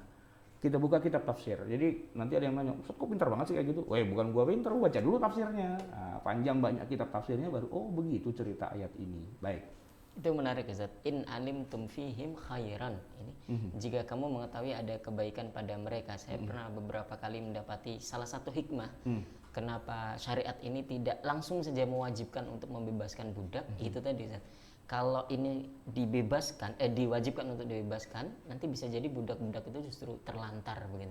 Karena mereka tidak punya keterampilan kerja, begitu tidak bisa survive dalam hidupnya. Justru mereka itu akan lebih baik hidupnya, taraf hidupnya ketika masih menjadi budak dari kaum muslimin tentu saja. Karena berbeda nih perlakuan antara kaum muslimin kepada budaknya dengan orang-orang kafir kepada budaknya begitu. Ya. Menarik itu. Kita lanjutkan nanti di poin yang ketiga yaitu mubah. Ya. Jadi wajib, sunnah, dan mubah. Kadang Allah Subhanahu wa taala dengan sigat amr, perintah itu memerintahkan sesuatu namun secara hukum tidak menjadi kewajiban, tidak pula menjadi sunnah, tapi hukumnya hanya sebatas boleh-boleh saja begitu. Ya, silahkan saja. Okay. Kalau mau kerjakan, kalau enggak ya enggak apa-apa juga. Oke. Yang pertama perintah bekerja seusai salat Jumat atau Jumatan. Usai melaksanakan salat Jumat ada perintah yang tegas dan datang dalam sigat amr. Sebagaimana disebutkan dalam surat Al-Jumu'ah ayat 10, fa idza qudiyatis salatu fantashiru fil ardi wabtaghu min fadlillahi wadhkurullaha katsiran la'allakum tuflihun. Apabila salat Jumat sudah ditunaikan, maka bertebaranlah kamu di muka bumi dan carilah karunia Allah Subhanahu wa taala. Kalau melihat bentuknya yang merupakan perintah, seharusnya orang yang seusai salat Jumat tidak bertebaran di muka bumi atau tidak bekerja, itu maka dia berdosa. Sebab yang namanya perintah itu pada dasarnya hukumnya wajib, sebagaimana kaidah al-amru yaqtadil wujub. Perintah itu konsekuensinya menjadi kewajiban. Nah, namun para ulama umumnya tidak mewajibkannya, mau kembali bekerja atau bertebaran di muka bumi ataupun tidak melakukan apa-apa, ya, malah istirahat, malah makan siang atau malah tidur, itu juga tidak jadi masalah. Dan 300 juta umat Islam itu selalu melanggar ayat ini. 300 juta itu adalah negara yang umumnya mereka berbahasa Arab di Timur Tengah. Itu hari Minggunya kan Jumat. Hari libur mingguannya Jumat. Jadi mereka tidak ke kantor. Nggak kerja. Hari itu mereka memang libur. Jadi ya nggak enak ya. Bayangin, kita hari Minggu lagi asik jalan-jalan kemana gitu ya, ke puncak, kemana-mana. Tiba-tiba jam 12 harus sholat Jumat. Nah itu kan nggak enak banget. Oke deh, sholat Jumat deh karena itu kewajiban gitu kan. Walaupun aneh gitu ya. Ada nggak sih orang liburan hari Jumat gitu? Yuk jalan-jalan yuk ke pantai, ke gunung, hari Jumat. Ya Jumat menanggung, pasti begitu kan. Orang kemarin kita mau nyembeli hewan kurban kan kemarin itu jatuhnya hari Jumat. Pada pindah geser hari Sabtu, hari Ahad. Ya kan, kenapa? Nanggung banget gitu. Nah itu Pak di Timur Tengah itu hari liburnya itu nanggung banget gitu loh. Ya sudahlah, namanya juga itu kewajiban agama ya. Di tengah-tengah hari libur malah ada sholat Jumat. Oke, kita sholat Jumat deh, sholat Jumat. Habis sholat Jumat ngapain? Ya kan masih ada half day lagi, masih ada separuh hari. Ya kan kita terusin lagi, bersenang-senang, jalan-jalan, ya kan begitu. Tidak kerja. Padahal ayatnya mewajibkan kita kerja. Fantashiru fil ardi wabtaghu min fadlillah.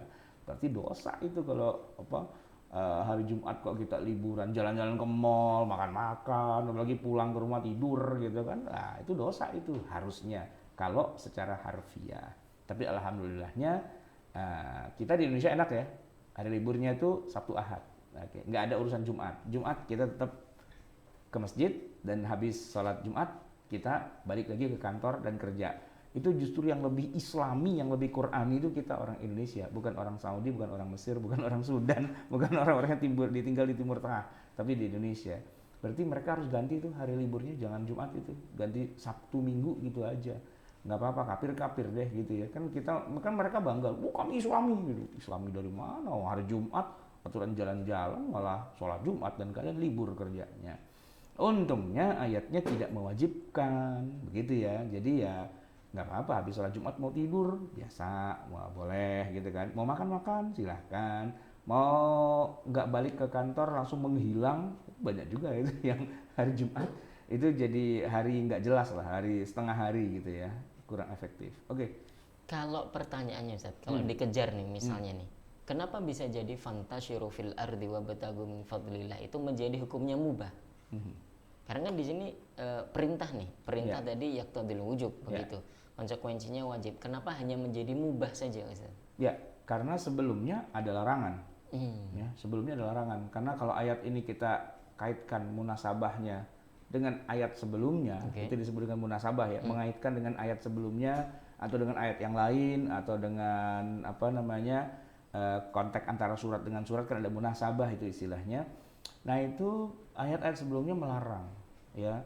Ya ayyuhalladzina amanu idza nudiya lis-sholati min yaumil jumu'ati fas'au ila dzikrillah. Segeralah kamu berjalan sa'i ya ila dzikrillah, kepada masjid untuk sholat Jumat, wa dzarul bai', dan tinggalkan jual beli. Itu kata-kata dzarul bai' itu oleh para ulama disepakati menjadi tidak boleh, bahkan ada yang sampai kepada bukan tidak boleh saja tapi tidak sah. Kalau imam atau khatib sudah naik ke atas mimbar, sudah mulai khutbahnya, itu sudah tidak boleh lagi untuk melakukan jual beli. Ini menurut jumhur ulama hukumnya haram. Tapi dalam mazhab Hambali bukan cuma haram, tapi jual belinya tidak sah. Gitu, tidak sah. Kenapa? Ya karena ada larangan, wadzarul bai', gitu ya. Nah, itu jadi kalau udah azan yang kedua, imam sudah naik mimbar lah begitu, kita masih aja di kaki lima, masih makan, masih apa, itu haram, itu hukumnya haram jual belinya, gitu kan. Bahkan kalau Hambali mengatakan bukan cuma haram tapi tidak sah jual belinya, begitu. Nah, ada larangan seperti itu, kemudian datanglah perintah untuk melakukannya, wabtaghu min fadlillah, cari kerja, cari dagang. Kan dagang kalau konteksnya orang Arab di masa Nabi kan itu dagang. Jadi setelah dilarang kemudian diperintah, itu jatuhnya bukan wajib, jatuhnya adalah mubah. Kuntu nahaitukum an ziyaratil kubur ala fazuruha. Dulu saya larang kalian ziarah kubur, tapi sekarang ziarahlah. Itu fi'il amr. Saya tanya, ziarah kubur hukumnya wajib? Enggak, boleh-boleh aja. Dalam arti ya kalau dikerjakan ya tentu bagus ya kan, akan mendatangkan hal-hal yang kebaikan. Karena kita mendoakan orang di kuburan ya kan. Jangan dikira loh kalau kita ngucapin salam di kubur itu mereka tidak dengar. Oh, mereka dengar, mereka bahagia dan mereka jawab salam kita. Cuma kita nggak dengar jawaban salam itu. Kalau sampai kita dengar jawaban salamnya, kita nggak jadi ziarah, kita pulang. Ya, salam gue dijawab. Wah, itu jadi kacau tuh urusannya. Tapi itu contoh ya, contoh bagaimana sebuah perintah itu tidak otomatis jadi perintah apabila salah satunya ya, apabila sebelumnya itu ada larangan lalu diperintah, maka bahasanya menjadi ya kalau sholat Jumat sudah ditunaikan, kalau pada mau kerja lagi, pada mau dagang lagi, silahkan gitu ya. Cuman pakai bahasa Arabnya fantasyiru ya, wabtaghu pakai fi'il amr. Baik. Oke. Kita pindah ke poin yang kedua, mencatat hutang nih. Ya. Pada bagian akhir surat Al-Baqarah ada perintah agar mencatat hutang piutang dengan amat tegas. Ya. Bahkan diawali dengan sapaan khas, wahai orang-orang yang beriman. Ya. Ini ya ayyuhalladzina amanu idza tadayantum bidainin ila ajalin musamma faktubuh. Hai orang-orang yang beriman, apabila kamu bermuamalah tidak secara tunai untuk waktu yang ditentukan, maka kamu menuliskannya. Dan adalah seorang penulis di antara kamu menuliskannya dengan benar. Terjemahannya kurang konsekuen. Betul, terjemahannya sudah terjemah tafsiriyah. Tidak mengatakan tuliskanlah, padahal itu fi'il amr loh. Faktubuhu, maka tulislah. Tapi terjemahannya ini udah agak dipengaruhi dengan tafsirnya. Karena kalau dibilang maka tulislah, nanti jangan-jangan orang bilang wah itu wajib itu. Maka di sini di antara kamu menuliskannya dengan benar. Oh, jadi ini semacam dalam tanda petik itu anjuran. Anjuran. Iya. Dan janganlah penulis enggan menuliskannya sebagaimana Allah telah mengajarkannya. Maka hendaklah ia menulis dan hendaklah orang yang berhutang itu mengimlakkan apa yang akan ditulis itu. Dan hendaklah ia bertakwa kepada Allah Subhanahu wa taala. Nah, namun dalam kenyataannya bila tidak dilakukan pencatatan atas hutang piutang, ternyata akad hutang piutangnya tetap sah dalam pandangan syariah. Akadnya juga tidak menjadi batil. Bahkan pelakunya, yaitu yang berhutang atau yang memberi hutang, keduanya juga tidak lantas dari orang yang berdosa atau harus disiksa di neraka. Padahal ayatnya amat jelas dan tegas memerintahkan harus mencatat. Ustaz Wildan, satu ayat ini kan ayat paling panjang dalam Al-Baqarah. Betul. Ya, tentang perintah mencatat, menulis. Ada 3 loh itu fi'il amarnya di situ. Baca ya ayyuhalladzina amanu idza tadayantum bidainin ila ajalin musamman faktubuhu. Faktubuhu itu fi'il amr. Wal yaktub bainakum katibun bil adl. Itu fi'il amr lagi, bukan fi'il sih, apa namanya? Mudhari dikasih lam. Wal yaktub ya, artinya ya amr juga kan begitu. Pakai lamul amr. Lamul amr. Wala ya'ba katibun ay yaktuba kama 'alamallah falyaktub. Nah, kata yaktub itu diulang lagi sampai 3 kali. Wal yumlil ladzi 'alaihil haqqu wal yattaqillah. Begitu. 3 kali loh itu dalam ayat ini juga. Uktub, tulis sampai 3 kali itu ayat. Tapi ternyata walaupun udah ngomong 3 kali tetap aja itu tidak wajib. Begitu. Ya nanti jawabannya kira-kira gimana? Kok bisa disimpulkan tidak wajib? Menurut Ustaz gimana? Taunya dari mana kok itu jadi tidak wajib? Nah, itu juga Ustaz. Nah, ini kalau dari segi sigot atau redaksi tadi itu, ya bahkan 3 kali begitu diminta untuk menuliskan. Tapi pada kenyataannya itu menjadi mubah saja begitu. Kenapa itu Ustaz? Nah,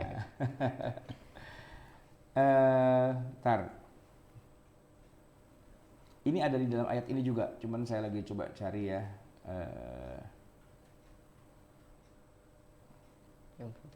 Di ayat ini saya nggak nulis sepanjang ayat karena penuh sekali kan. Nanti di petikan ayat berikutnya itu ada begini. Falaisa 'alaikum junahun alla taktubuha. Illa an takuna tijaratan hadiratan tudirunaha bainakum falaisa 'alaikum junahun alla taktubuha. Di situ. Maka tidak ada masalah ya.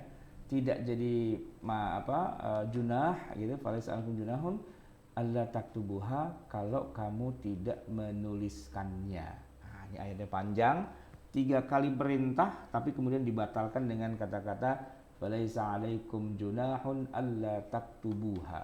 Tidak mengapa kalau kamu tidak menuliskannya, tidak ada dosa bagi kamu, gitu ya. Nah, itu kalau muamalah yang sifatnya tunai gitu ya. Dan para ulama kemudian mengatakan bahwa yang menjadi wajib ini kalau jangka panjang dan nilainya besar, ya sampai menabrak generasi. Jadi yang berhutang tuh kakeknya, tapi yang wajib bayar hutang cucunya. Nah itu wajib ditulis, karena kalau enggak ntar jadi ribet. Tapi kalau cuma utang 1.000 perak, 2.000 perak nggak usah ditulis juga nggak apa-apa. Gitu. Itu terkait hutang. Ya. Kita lanjut ke perintah berburu. Di awal surat Al-Maidah ada perintah bagi mereka yang sudah selesai dari melakukan ihram haji atau umrah untuk melakukan perburuan hewan. Wa idza halaltum fastadu. Apabila kamu telah bertahallul, maka berburulah. Ini Quran surat Al-Maidah ayat 2. Berburu hewan termasuk ke dalam larangan dalam berihram, baik dalam rangka ihram haji ataupun umrah. Namun bila sudah selesai berihram dan sudah bertahallul, maka perintah tegas dalam bentuk fi'il amr yaitu fastadu. Namun tidak ada seorang pun ulama mujtahid yang menarik kesimpulan bahwa hukum berburu itu adalah wajib. Lalu bila tidak berburu jadi berdosa dan diazab di akhirat gara-gara tidak melaksanakan perintah Allah dalam Al-Quran. Semua hanya menyebutkan bahwa perintah berburu dalam ayat ini sekadar memberikan kebolehan saja, sehingga kalau mau diterjemahkan dengan tepat menjadi apabila telah bertahallul silahkan kalau mau berburu. Ya, padahal ayatnya itu fastaudu, berburulah. Jadi begitu selesai dari sa'i, ya Safa Marwah, terakhir kan di Marwah itu. Nah itu harusnya bukan cari tukang cukur, tapi cari tukang panah gitu, untuk beli panah, beli tombak, beli parang, beli semua senjata, mau ngapain? Mau berburu. Wah, kenapa? Karena ayatnya memerintahkan wa idza halaltum, kalau kamu sudah tahallul fastodu, berburulah. Nah, masalahnya kemudian mau berburu apa, di mana? Itu kan di Mekah nggak ada hewan liar, dan di Mekah itu justru haram kita membunuh hewan-hewan yang ada di hewan merpati, burung dara itu kan. Nah, itu kan banyak orang yang mengatakan nggak boleh itu, nggak boleh dibunuh, biarin mereka hidup dengan. Nah, itu kemana berburunya? Dan nggak ada hewan liar lagi hari ini, gitu kan. Jadi perintah yang nggak masuk akal juga kan kalau itu dianggap sebagai sesuatu yang sifatnya wajib. Nah, kenapa kok itu disepakati oleh para ulama fastodu, berburulah, ternyata hukumnya tidak wajib? Karena awalnya ada larangan untuk berburu ketika kita dalam keadaan berihram. Surat Al-Maidah, mungkin Ustaz Wildan bisa buka surat Al-Maidah ayat 2 itu kelengkapan ayatnya kayak gimana?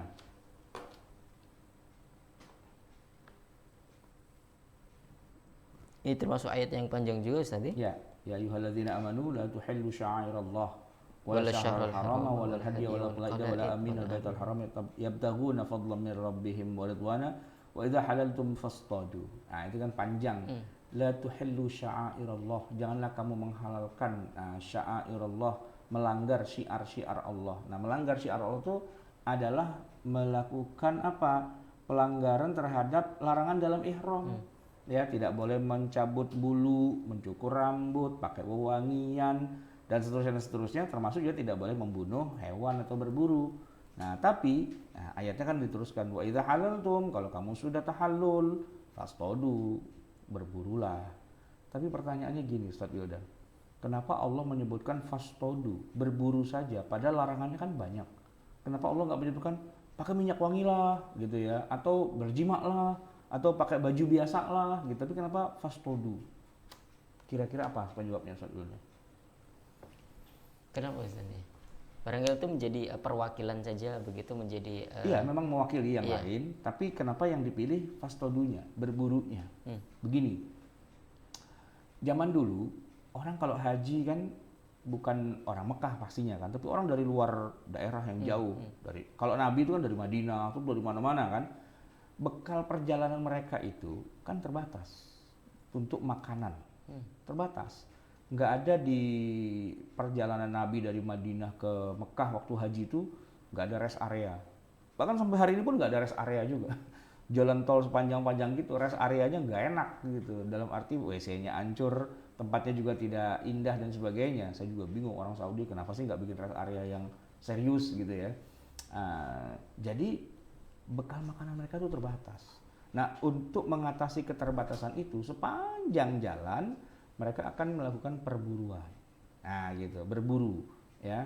Kadang-kadang mereka bawa hewan juga. Jadi kalau mereka naik unta gitu ya, itu unta sampai jarak tertentu disembelih, dimakan, gitu ya.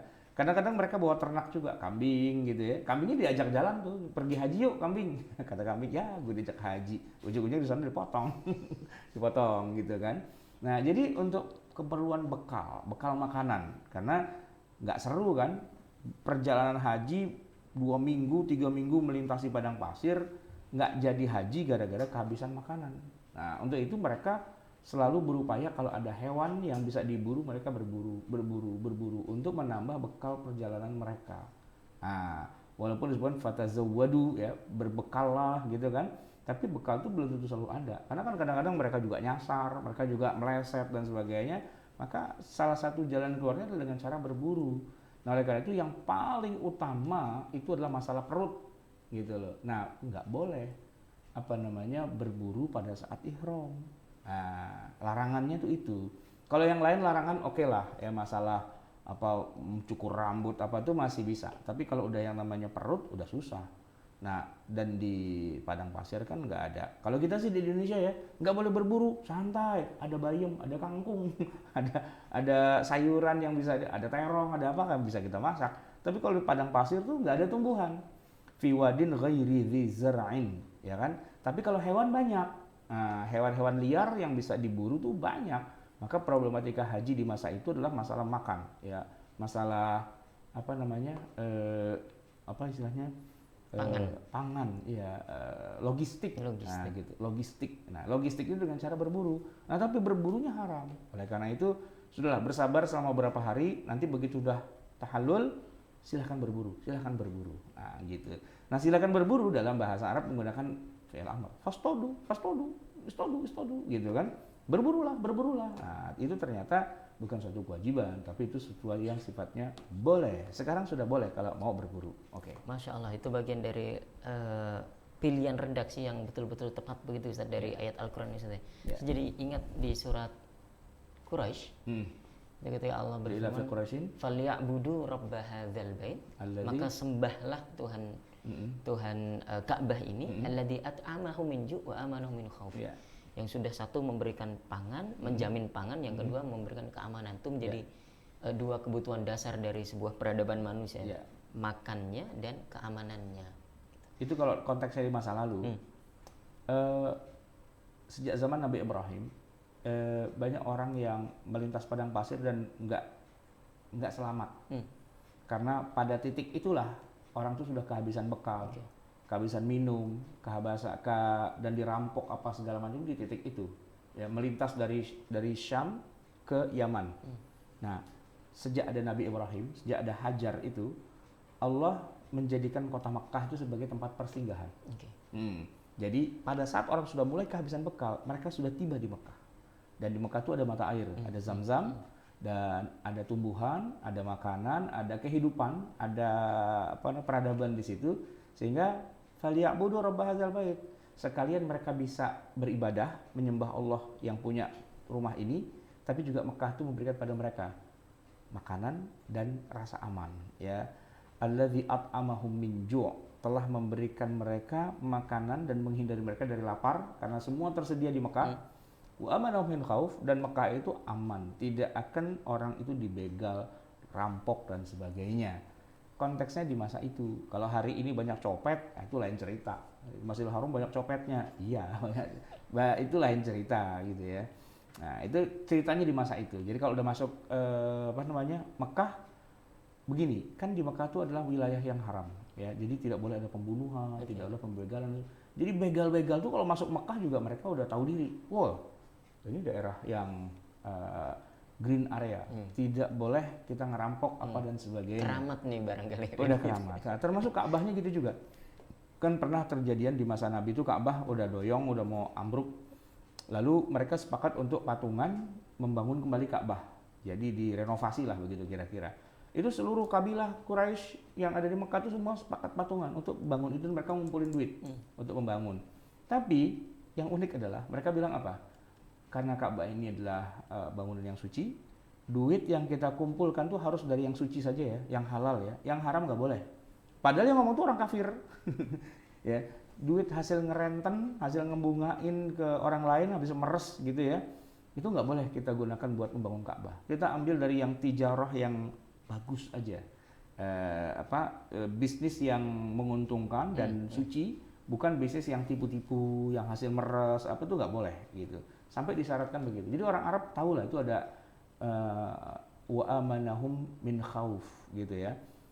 Jangan sampai itu di situ ada hal-hal yang kira-kira saling menzolimi satu orang dengan yang lain di dalam Ka'bah itu atau di dalam Mekah itu. Oke.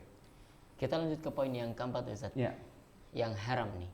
Diperintahkan tetapi justru haram. Wah, ini unik. Yang pertama, perintah menyembah Tuhan yang mana saja. Ternyata ada ayat dalam Al-Quran itu yang memerintahkan untuk menyembah Tuhan-Tuhan selain Allah. Sesuai dengan keinginan ya, terserah kita begitu. Kira-kira ayat itu di Quran surat Az-Zumar ayat 15, fa'budu ma syi'tum min dunih. Maka sembahlah olehmu hai orang-orang musyrik apa yang kamu kehendaki selain Allah Subhanahu wa taala. Ini korban dari memelintir ayat. Sebenarnya ayat ini kalau dibaca lengkap dari awal sampai akhir dan sesudahnya, kita akan tahu bahwa konteksnya itu Allah lagi marah gitu kan. Jadi sampai mengatakan ya sudah kalau gitu sembah aja semua Tuhan selain aku. Kalau kamu berani ya, kan gitu sebenarnya kan. Tapi kalimatnya dipenggal dan dipelintir dan digoreng. Fa'budu ma syi'tum min dunihi, maka sembahlah apapun Tuhan yang selain Allah yang kamu ingin sembah dia. Itu dipenggal dan dipisah. Itu makanya haram. menggunakan metode penggal memenggal ayat dan kemudian dipelintir digoreng rupa. gitu.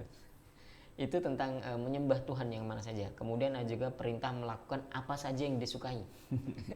Ada perintah Allah Subhanahu wa taala yang memerintahkan untuk melakukan apa saja yang disukai, misalnya tertuang pada Quran surat Fussilat ayat 40, i'malu ma syi'tum. Ya, dipotong lagi itu. Berbuatlah apa yang kamu kehendaki, terserah nih. Iya. Ini juga potongan juga tadi. Potongan itu. Ini kalau potong dan digoreng. Ya, potong digoreng. Ini ciri khas orang kafir zaman dulu begitu, dan sekarang muncul nih di kita. Ya kan, ada pidato siapa dipotong digoreng gitu kan, nggak lengkap gitu. Makanya kalau kita bikin ceramah di YouTube, kita bilang jangan dipotong, ini harus lengkap nih. Karena kalau pas potongannya saja itu bisa jadi urusan gitu, dan itu kriminal sebenarnya. Ini mengkriminalisasi Al-Quran adalah dengan memotong-motong ayat dan kemudian ditafsiri sesuai dengan maunya. Ya malu masih itu, perbuat aja apa semua yang kamu kehendaki. Tuh kata Quran aja kita suruh boleh ngapain aja. Atau kita boleh beriman, boleh kafir. Faman syaa falyu'min wa man syaa falyakfur. Iya sih itu ayatnya benar sih begitu. Tapi kan keliru itu cara memahami seperti itu karena memotong ayat dan menggorengnya. Nah, ini di ayat berikutnya itu. Ini kalau kita secara harfiah dan secara hawa nafsu begitu. Katanya yang benar hanya Islam. Ini justru ayat Al-Qur'an bilang silahkan kok kalau mau beriman, silahkan kalau mau kafir juga diperbolehkan sama Allah. Waman syaa falyakfur, pakai sigotnya amr gitu. Falyakfur, kafirlah. Jadi kita jadi orang kafir itu karena diperintah oleh Al-Qur'an loh. Mau jadi orang beriman, berimanlah. Ada kafirlah, ada juga gitu. Nah, saya pilih yang kafir aja deh. Masuk neraka. Ini tentu pelintiran-pelintiran lagi Ustaz. Yeah. Baik. Kita masuk ke poin berikutnya Ustaz. Yeah. Jumlah khabariyah jadi perintah. Di sisi lain, jumlah khabariyah yang sebenarnya tidak ada kaitannya dengan satu pekerjaan, apalagi perintah untuk mengerjakan, justru seringkali muncul di dalam Al-Quran dan malah menjadi perintah itu sendiri. Yeah. Sigotnya tidak menggunakan kata atau kalimat perintah, melainkan menggunakan kalimat pemberitaan atau jumlah khabariyah. Yeah. Nah ini Al-Imam Ar-Razi menyebutkan wa innama yakhrujul khabaru bima'nal amr lil mubalaghati fil ijab fayuj'alu ka'annahu wujida fahuwa yukhbiru anhu. Khabar menjadi amr atau perintah itu biasanya untuk menekankan betapa wajibnya dia. Lil mubalagha fil ijab begitu saja. Dianggap seolah-olah suatu perbuatan itu sudah terwujud. Di antara contoh kalimat yang sifatnya khabariyah tetapi ternyata maksudnya justru menjadi perintah itu ayat ini nih. Ar-rijalu qawwamuna 'alan nisa'i bima faddalallahu ba'dahum 'ala ba'din wa bima anfaqu min amwalihim. Kaum laki-laki itu adalah pemimpin bagi kaum wanita oleh karena Allah Subhanahu wa taala telah melebihkan sebagian mereka atas sebagian yang lain, dan karena mereka laki-laki ini telah menafkahkan sebagian dari harta mereka. Ya. Jadi ini perintah untuk laki-laki memberi nafkah pada wanita. Tapi Allah nggak menggunakan kata anfiqu, gitu ya. Allah hanya menjadikan jadi sebuah berita begitu. Justru itu malah menunjukkan sangat-sangat wajib karena sudah dianggap sebagai sesuatu yang begitu itulah ketentuannya seharusnya. Rijalu qawwamuna 'alan nisa. Maka membacanya kalau dengan bahasa hukum, wahai suami, jadilah kamu pemimpin bagi istrimu, gitu. Nah, cuman kalimatnya adalah laki-laki itu adalah pemimpin buat istrinya, kan begitu ya. Nah, secara bahasa hukum, wahai laki-laki, jadilah kamu sebagai pemimpin dan yang istrinya jangan jadi pemimpin, gitu ya. Ini agak banyak nih Ustaz Wildan. Saya menawarkan gimana kalau kita teruskan pada kesempatan berikutnya. Ini kan kita baru sampai pada ayat, atau kalau kita mau baca singkat-singkat saja sih nggak apa-apa. Ini ayat ada 30 halaman, kita baru sampai halaman 20. Oke. Baik, insya Allah kita lanjutkan di pertemuan berikutnya karena ini juga sudah 6:30 lewat. Saya lihat di Zoom tadi juga sudah ada banyak pertanyaan yang masuk tadi. Maka kita masuk saja ke sesi diskusi kita insya Allah. Bapak Ibu, bagi yang punya pertanyaan silahkan mengetikkannya di Zoom grup chat kita, atau juga yang pengen langsung bertanya kepada Ustadz bisa angkat tangan untuk nanti saya buka speakernya gitu. Oke, Ustadz, yang pertama ada dari Ibu Yuli nih. Oh iya, Ibu Yuli silakan. Ya, barangkali terkait tema ini begitu, kemudian beliau langsung, kalau begitu Ustadz, apa ya manfaatnya bagi kita membaca terjemah atau tafsir Al-Quran jika masih merupakan bahan baku atau bahan mentah untuk produk hukum? Ini pertanyaan langsung menohok ya, ibaratnya tinju itu langsung uppercut ya. Baik, Ibu Juli yang dirahmati Allah, begini, tidak seluruh ayat Al-Quran itu adalah ayat hukum. Sebagaimana sudah sering kita bahas sebelumnya, ayatul ahkam, ayat-ayat hukum itu tidak mewakili seluruh ayat Al-Quran. Ya, tapi memang para ulama beda-beda ya. Ada yang mengatakan 200, ada yang mengatakan 500 gitu jumlah ayat hukum. Nah, sisanya berarti kan dari 6.236, kalau cuma 200 atau 500 ayat hukum, berarti kan sisanya itu bukan hukum. Nah, kalau bukan hukum gitu ya, ya tentu kita bisa menikmati, bacalah surat Yusuf misalnya, ya kan, indah sekali itu kalau kita baca, nggak harus kita baca tafsir secara lebih detail ya, cukup baca terjemahnya saja surat Yusuf, udah indah banget itu. Karena juga tidak terlalu banyak kandungan hukum di dalamnya ya. Kemudian kita baca surat Al-Kahfi, ada kisah tentang pemuda Kahfi, ada Zulkarnain, ada Nabi Musa ketemu Nabi Khidir, dan yang lain-lain ya, nanti ada surat Luqman gitu ya. Banyak cerita lah gitu. Nah, itu kan bukan ayat-ayat hukum, sehingga kita bisa cukup dengan baca terjemahnya sudah nyambung.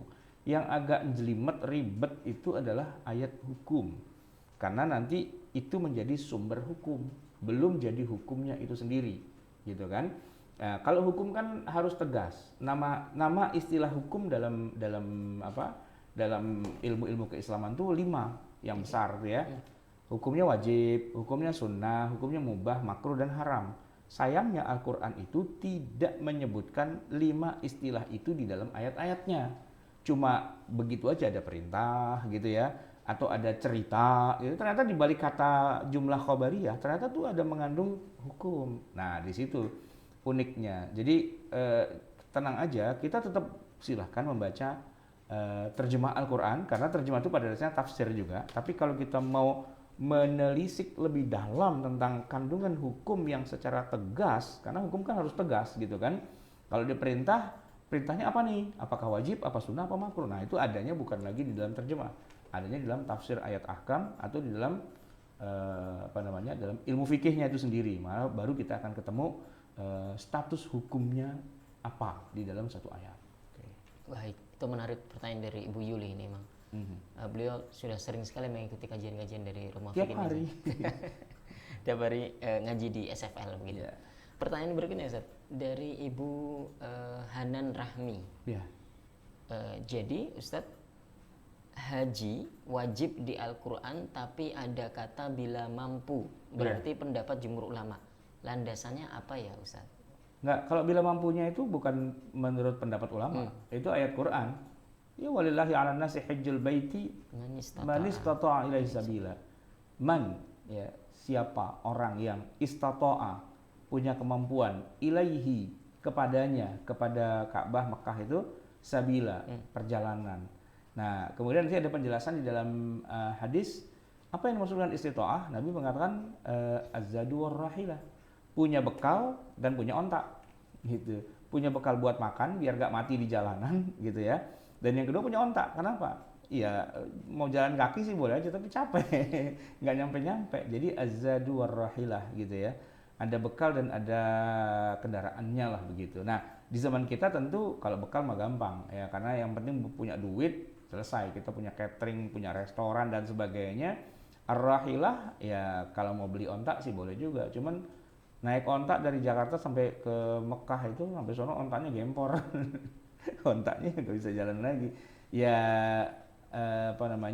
naik pesawat, naik kapal laut dan sebagainya. Berarti kalau belum mampu untuk bayar tiket pesawat pulang pergi, ya belum wajib bagi dia. Nah, di kita komponen haji itu kan yang paling mahal tuh ya tiket pesawat.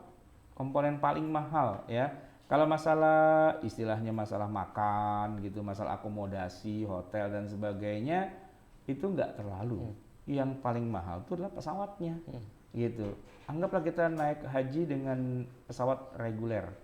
Itu Saudia gitu ya. Kalau umroh itu kan paling enggak berapa ya? Udah hampir 20 juta gitu tiketnya saja. Jadi kalau saya breakdown teman-teman yang pada suka bikin paket umroh itu untuk pesawatnya saja udah hampir 80% dari total biaya, begitu kan? Dan itu sesuai dengan perintah dengan hadis Nabi, az-zadu war-rahilah. Dua itu komponennya, bekal selama di sana. Bekal itu kan berarti bukan hanya makan tapi juga akomodasi dan apa dan sebagainya. Ar-rahilah, transportasi, justru yang paling mahal transportasinya memang ke sana itu. Maka orang dulu kalau udah sampai di Mekah kok langsung pulang, itu aneh banget gitu. Kenapa? Mahal banget langsung pulang. Dan sampai hari ini semua orang mau haji mau umroh itu paling suka itu kalau di sananya lama gitu. Haji plus itu paling enggak 30 hari. Padahal sudah plus loh itu. Tetap aja dia pertimbangkan makin lama di sana makin baik. Kenapa? Karena biar jangan cuman habis waktu cuman buat di jalan aja, pergi ke sana pulang lagi, pergi ke sana pulang lagi itu dalam waktu yang singkat. Sebenarnya orang umrah tuh bisa loh, nggak usah pakai nginep, nggak usah pakai hotel di sana. Kita terbang dari sini, dari Jakarta, terbang nih, habis maghrib lah jam 8 malam gitu ya. Sampai sana tuh subuh. Begitu subuh kita mendarat di Bandara Jeddah, kita naik taksi langsung ke Masjidil Haram, langsung tawaf, langsung sa'i, tahalul, balik lagi ke Bandara Jeddah, terbang lagi. Dengan penerbangan yang siang, ba'da zuhur gitu misalnya kan, terbang. Sampai Jakarta kan, kalau berangkat terbangnya jam zuhur, sampai Jakarta kan 9 jam tuh, kira-kira jam jam 12 malam lah, itu udah sampai Jakarta lagi. Itu sebenarnya cepat banget gitu sebenarnya. Tapi ya komponen habis di perjalanan saja kan, maka orang ngapain ngabisin waktu di perjalanan itu, lama-lamain aja lah di sana, seminggu, ya 2 minggu, sebulan, 2 bulan, begitu kira-kira. Oke. Baik, itu pertanyaan pertama dari Ibu Hanan Rahmi. Yang kedua ada Ustaz, rukun Islam dan rukun iman juga pendapat ulama. Bagaimana landasan hukumnya dan apakah ini semua ulama sepakat? Enggak, rukun Islam, rukun iman itu bukan pendapat ulama, itu hadis sahih yang diriwayatkan oleh dari Jibril alaihissalam kepada Rasulullah. Yang hadisnya bunyinya gimana? Hafal nggak? Hadis Jibril itu. Itu hadis kedua dari kitab Riyadhus Shalihin. Arba'in an-Nawawi, ya. Dari Umar ibn al-Khattab, bainama nahnu julusun inda Rasulillah sallallahu alaihi wasallam dzata yaumin ittala alaina rajulun shadidu bayadi thiyabi shadidu sawadi sya'r. Terus فأسند ركبتيه إلى ركبتيه ووضع كفيه إلى فخذيه فقال يا محمد أخبرني عن الإسلام. الإسلام أن تشهد إله إلا الله وأن محمدا رسول الله وتقيم الصلاة وتؤتي الزكاة وتحج البيت إن استطعت إليه سبيلا وتصوم رمضان. قال صدقت فأجبنا له يسأله ويصدقه وقال ya Muhammad akhbirna anil iman. Al-imanu an tu'mina billahi wa malaikatihi wa kutubihi wa rusulihi wal yaumil akhir wa tu'mina bil qadari khairihi wa syarrihi. Qala sadaqta. Seterusnya sampai akhir hadis begitu. Sampai kita hafal kan. Jadi itu bukan menurut ulama, itu kita anak kecil hafal loh itu. Hadis sahih Bukhari Muslim ya. Iya. Jadi memang rukun iman, rukun Islam dan ihsan itu adalah hadis yang paling populer yang diriwayatkan oleh Umar bin Khattab radhiyallahu an dari Rasulullah SAW, dari Jibril, dari Allah Subhanahu wa taala. Dan ketika sudah selesai kan Jibrilnya langsung pergi tuh, ya kan? Terus Nabi kan bilang pada mereka, kalian pada tahu Umar, siapa? Ya Umar, atadri man sa'il? Qala Allah wa rasuluhu a'lam fa innahu Jibril atakum yu'allimukum dinakum. Itu tadi Jibril mengajarkan pada kalian prinsip-prinsip dasar agama kalian. Jadi itu bukan kata ulama ya. Itu kata Jibril, kata Allah Subhanahu wa taala lewat jalur hadis yang sahih diriwayatkan oleh Umar bin Khattab radhiyallahu anhu, dan itu ada dalam kitab Arba'in Nawawiyah urutan yang kedua ya. Kedua. Oke. Kalau yang pertama apa? Innamal a'malu binniyat. Sampai hafal ya, karena jangan-jangan sering banget yang ngajar itu ya. Baik. Pertanyaan selanjutnya dari Pak Farhan ini. Ya. Ustadz, bismillah, saya mau bertanya, bagaimana dengan orang yang sering tahajud, tapi meninggalkan bahkan lalai dari sholat wajib? Ya dosa. Pertama dosa, yang kedua dia wajib ganti, dan yang ketiga tahajudnya tidak bisa buat mengganti dia meninggalkan sholat fardunya. Tahajud itu sifatnya nafilah, tambahan. Tapi kalau ibarat kata kita punya rumah, temboknya roboh atau tiangnya roboh, itu tidak bisa diganti dengan lukisan, hiasan dinding atau katakanlah wallpaper dan sebagainya. Karena wallpaper itu tambahan saja, hiasan dinding itu tambahan, lukisan yang dipajang itu tambahan. Jadi kalau tembok yang rusak itu atau yang roboh itu diganti dengan tembok juga, ya. Tiang-tiang itu kalau pada roboh, retak dan sebagainya itu diganti dengan tiang juga. Jadi kalau dia tidak sholat fardu, maka dia wajib sholat fardu. Nah, tahajudnya itu tidak ada peranan dia untuk menggantikan. Gitu. Nabi pernah kesiangan sholat subuh, beliau sholat subuh. Bukan berarti sholat duha 200 rakaat gitu, enggak sepadan juga. Jadi sholat sunat itu sifatnya tidak mengganti, tapi dia tambahan. Ibaratnya tadi tembok, ya diganti tembok, tapi kalau mau cakep sih temboknya diplester, diaci, dicat, dikasih wallpaper, dikasih hiasan dinding dan sebagainya. Nah, sholat tahajud itu hiasan dindingnya. Gitu. Baik. Selanjutnya dari Pak Bobi Gunara. Ya, Pak Bobi. Ini pertanyaannya senada dengan Pak Widi Trisnadi dari YouTube, begitu. Untuk membedakan ini perintah wajib atau tidak wajib, gitu. Selain menggunakan hadis, apakah ada yang lain seperti penggunaan akal, begitu? Ya tentu saja, akal itu digunakan, tapi bukan akal-akalan ya. Jadi gini, menggunakan akal itu maksudnya menggunakan logika, ya kan? Karena sumber-sumber hukum Islam kan bukan hanya Al-Quran. Al-Quran pun juga ayatnya banyak. Bukan cuma ayat itu saja yang bicara tentang tema itu. Di dalam Al-Quran kita harus kumpulkan dulu semua ayat yang lain yang terkait dengan tema yang sama. Dan kita harus komparasikan, compare. Nah, kita komparasikan juga dengan hadis, kita juga komparasikan juga dengan asar dari para sahabat, asar dari para tabi'in dan sebagainya, kan begitu kan?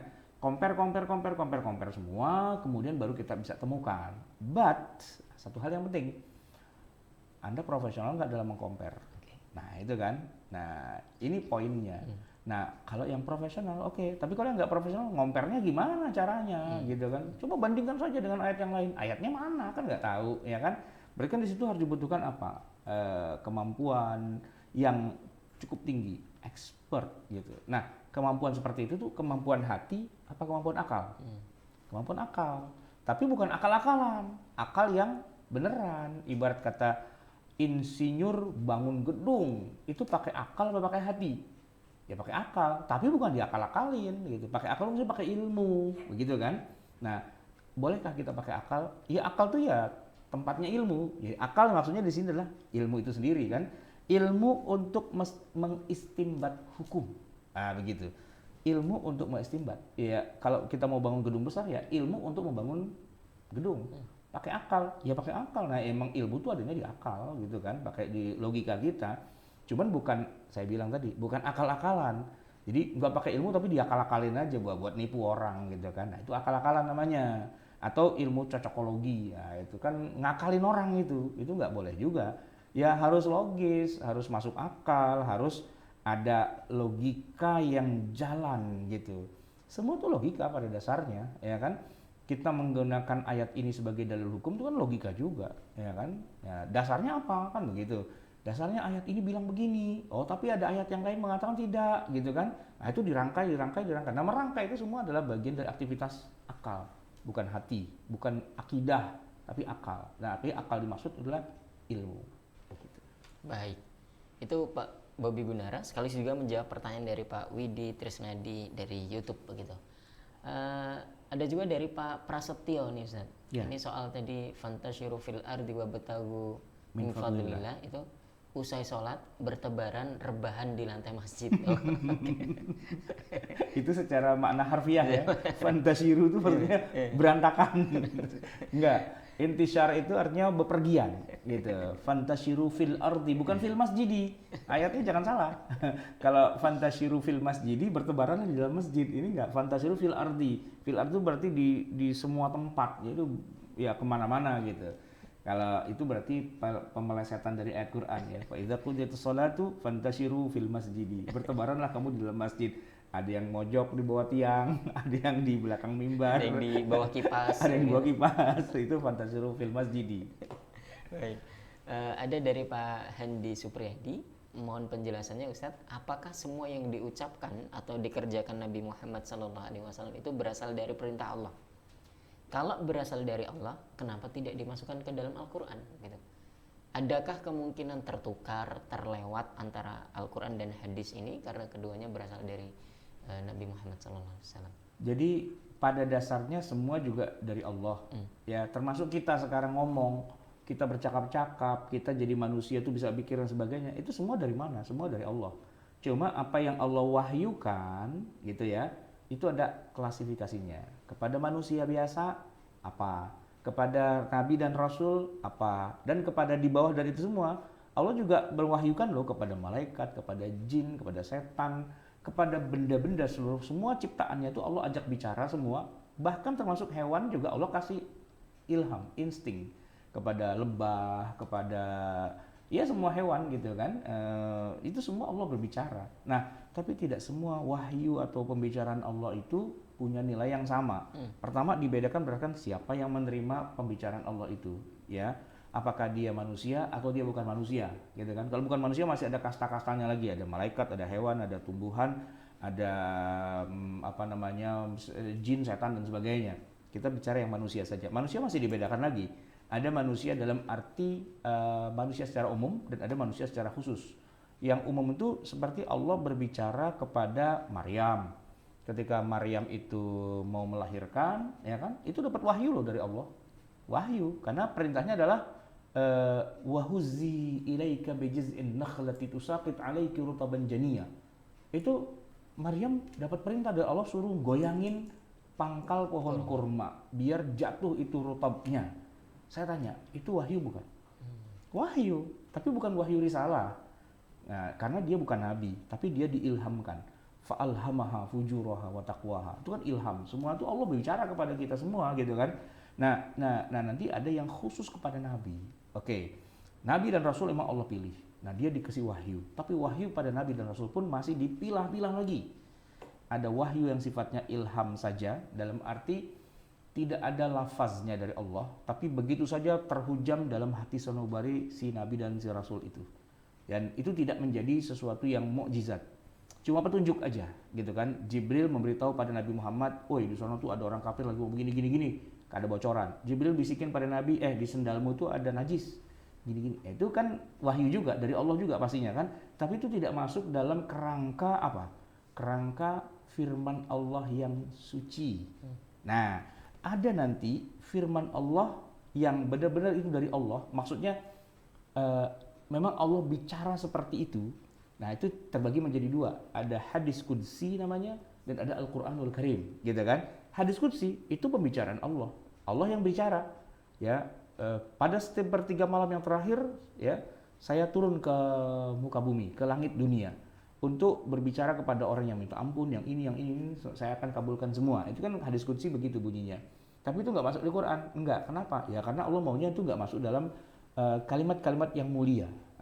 Nah, untuk Quran khusus ditentukan oleh Allah lafaz yang ini saja yang Al-Quran itu turun resmi dari Jibril, dan Jibril kemudian menyampaikannya pada Rasulullah, dan secara tegas Nabi mengatakan ini adalah Al-Quran, gitu.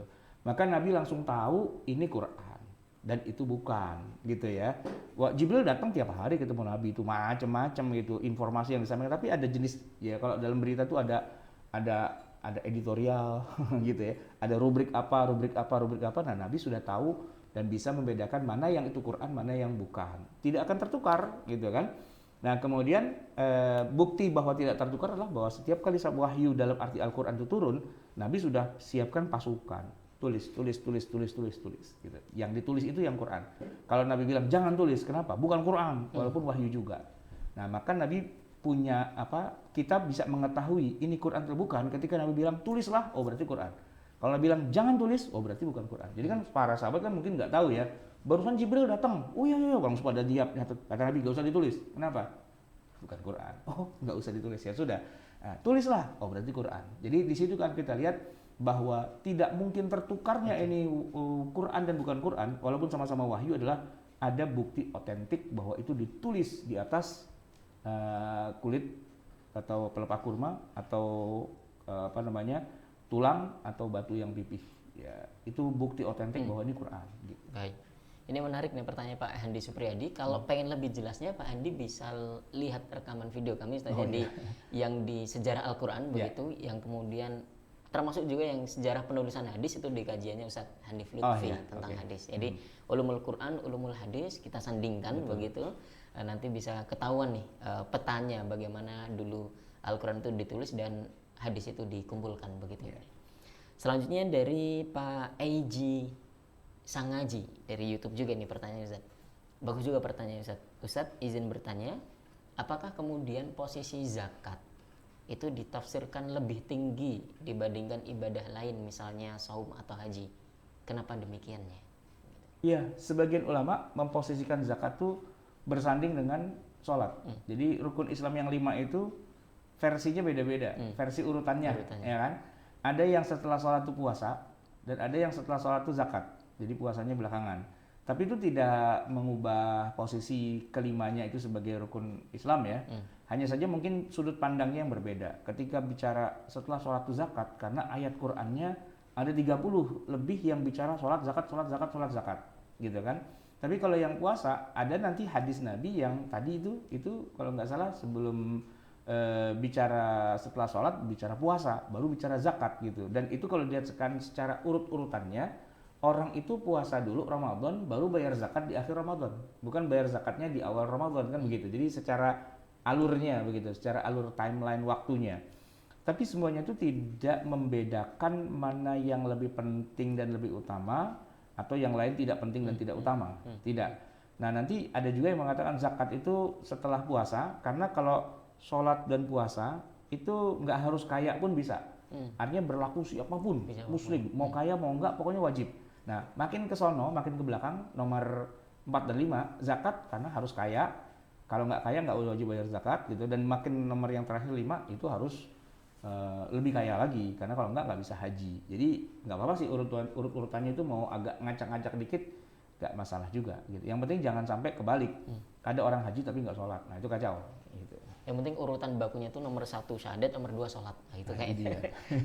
Sudah baku itu. Yang 3, 4, 5 ya bisa lah diatur. Ya, dan 5 pasti haji. Ya, jadi yang suka apa tuh kalau main catur tuh blokir gitu ya, itu antara zakat dengan puasa. Ya, itu aja. Kalau yang lain sudah tetap dia. Baik. Itu pertanyaan terakhir Ustaz untuk kajian kita pada pagi hari ini. Pertanyaannya bagus-bagus dari Bapak Ibu, baik dari Zoom kita ataupun dari YouTube. Ternyata jamaah YouTube ya masih aktif juga ini Ustaz. Banyak ya. Oke.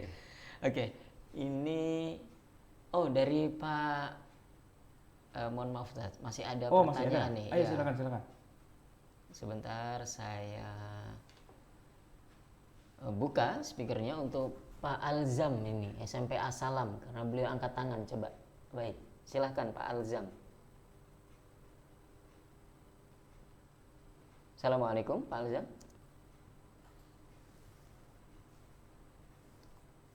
Belum terdengar suaranya Pak.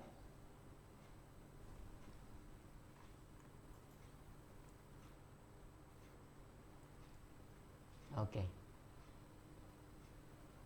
Pak Alzam, Assalamualaikum. Oh, barangkali belum bisa tersambung ini Ustaz nih, Pak Alzam nih. Oke, kita cukup sekian Ustaz untuk kajian kita pagi hari ini. Mudah-mudahan kita bisa lanjutkan di hari esok, hari Jumat pagi insyaallah. Kita lanjutkan di ini perintah dan hukum Al-Qur'an di bagian yang kedua begitu. Bapak Ibu yang dirahmati Allah Subhanahu wa taala, terima kasih atas atensi dan waktunya. Kita sampai jam 7 lewat ini. 7 lewat 2 ini berarti sekitar ya hampir 2 jam lah begitu Ustaz ya. Oke, mudah-mudahan apa yang kita pelajari hari ini bermanfaat untuk kita fid dini wa dunya wal akhirah. Kita tutup dengan doa kafaratul majlis untuk nanti dilanjutkan oleh Ustaz Ahmad Sarwat membaca doa. Subhanakallahumma bihamdika asyhadu an la ilaha illa anta astaghfiruka wa atubu ilaik. Tafadhal Ustaz. Bismillahirrahmanirrahim. Alhamdulillahirabbil alamin. Hamdan yuwafi ni'amahu wa yukafi'u mazidah. Ya Rabbana lakal hamdu wa lakal syukru kama yanbaghi li jalali wajhika wa li 'azimi sultanik. Allahumma shalli wa sallim wa barik ala sayyidina Muhammadin wa ala ali sayyidina Muhammad. Rabbana anfa'na bima 'allamtana, rabbi 'allimna alladhi yanfa'una, rabbi faqihna wa faqih ahlana wa qarabatin lana fi dinina ma ahli al-kutri untha wa dzakar. Rabbi wafiqna wafiqhum lima tartadi qawlan wa fi'lan karama warzuqil kulla halalan daima wa akhilla atqiya ulama nahdha bil khair wa nukfa kulla syarr.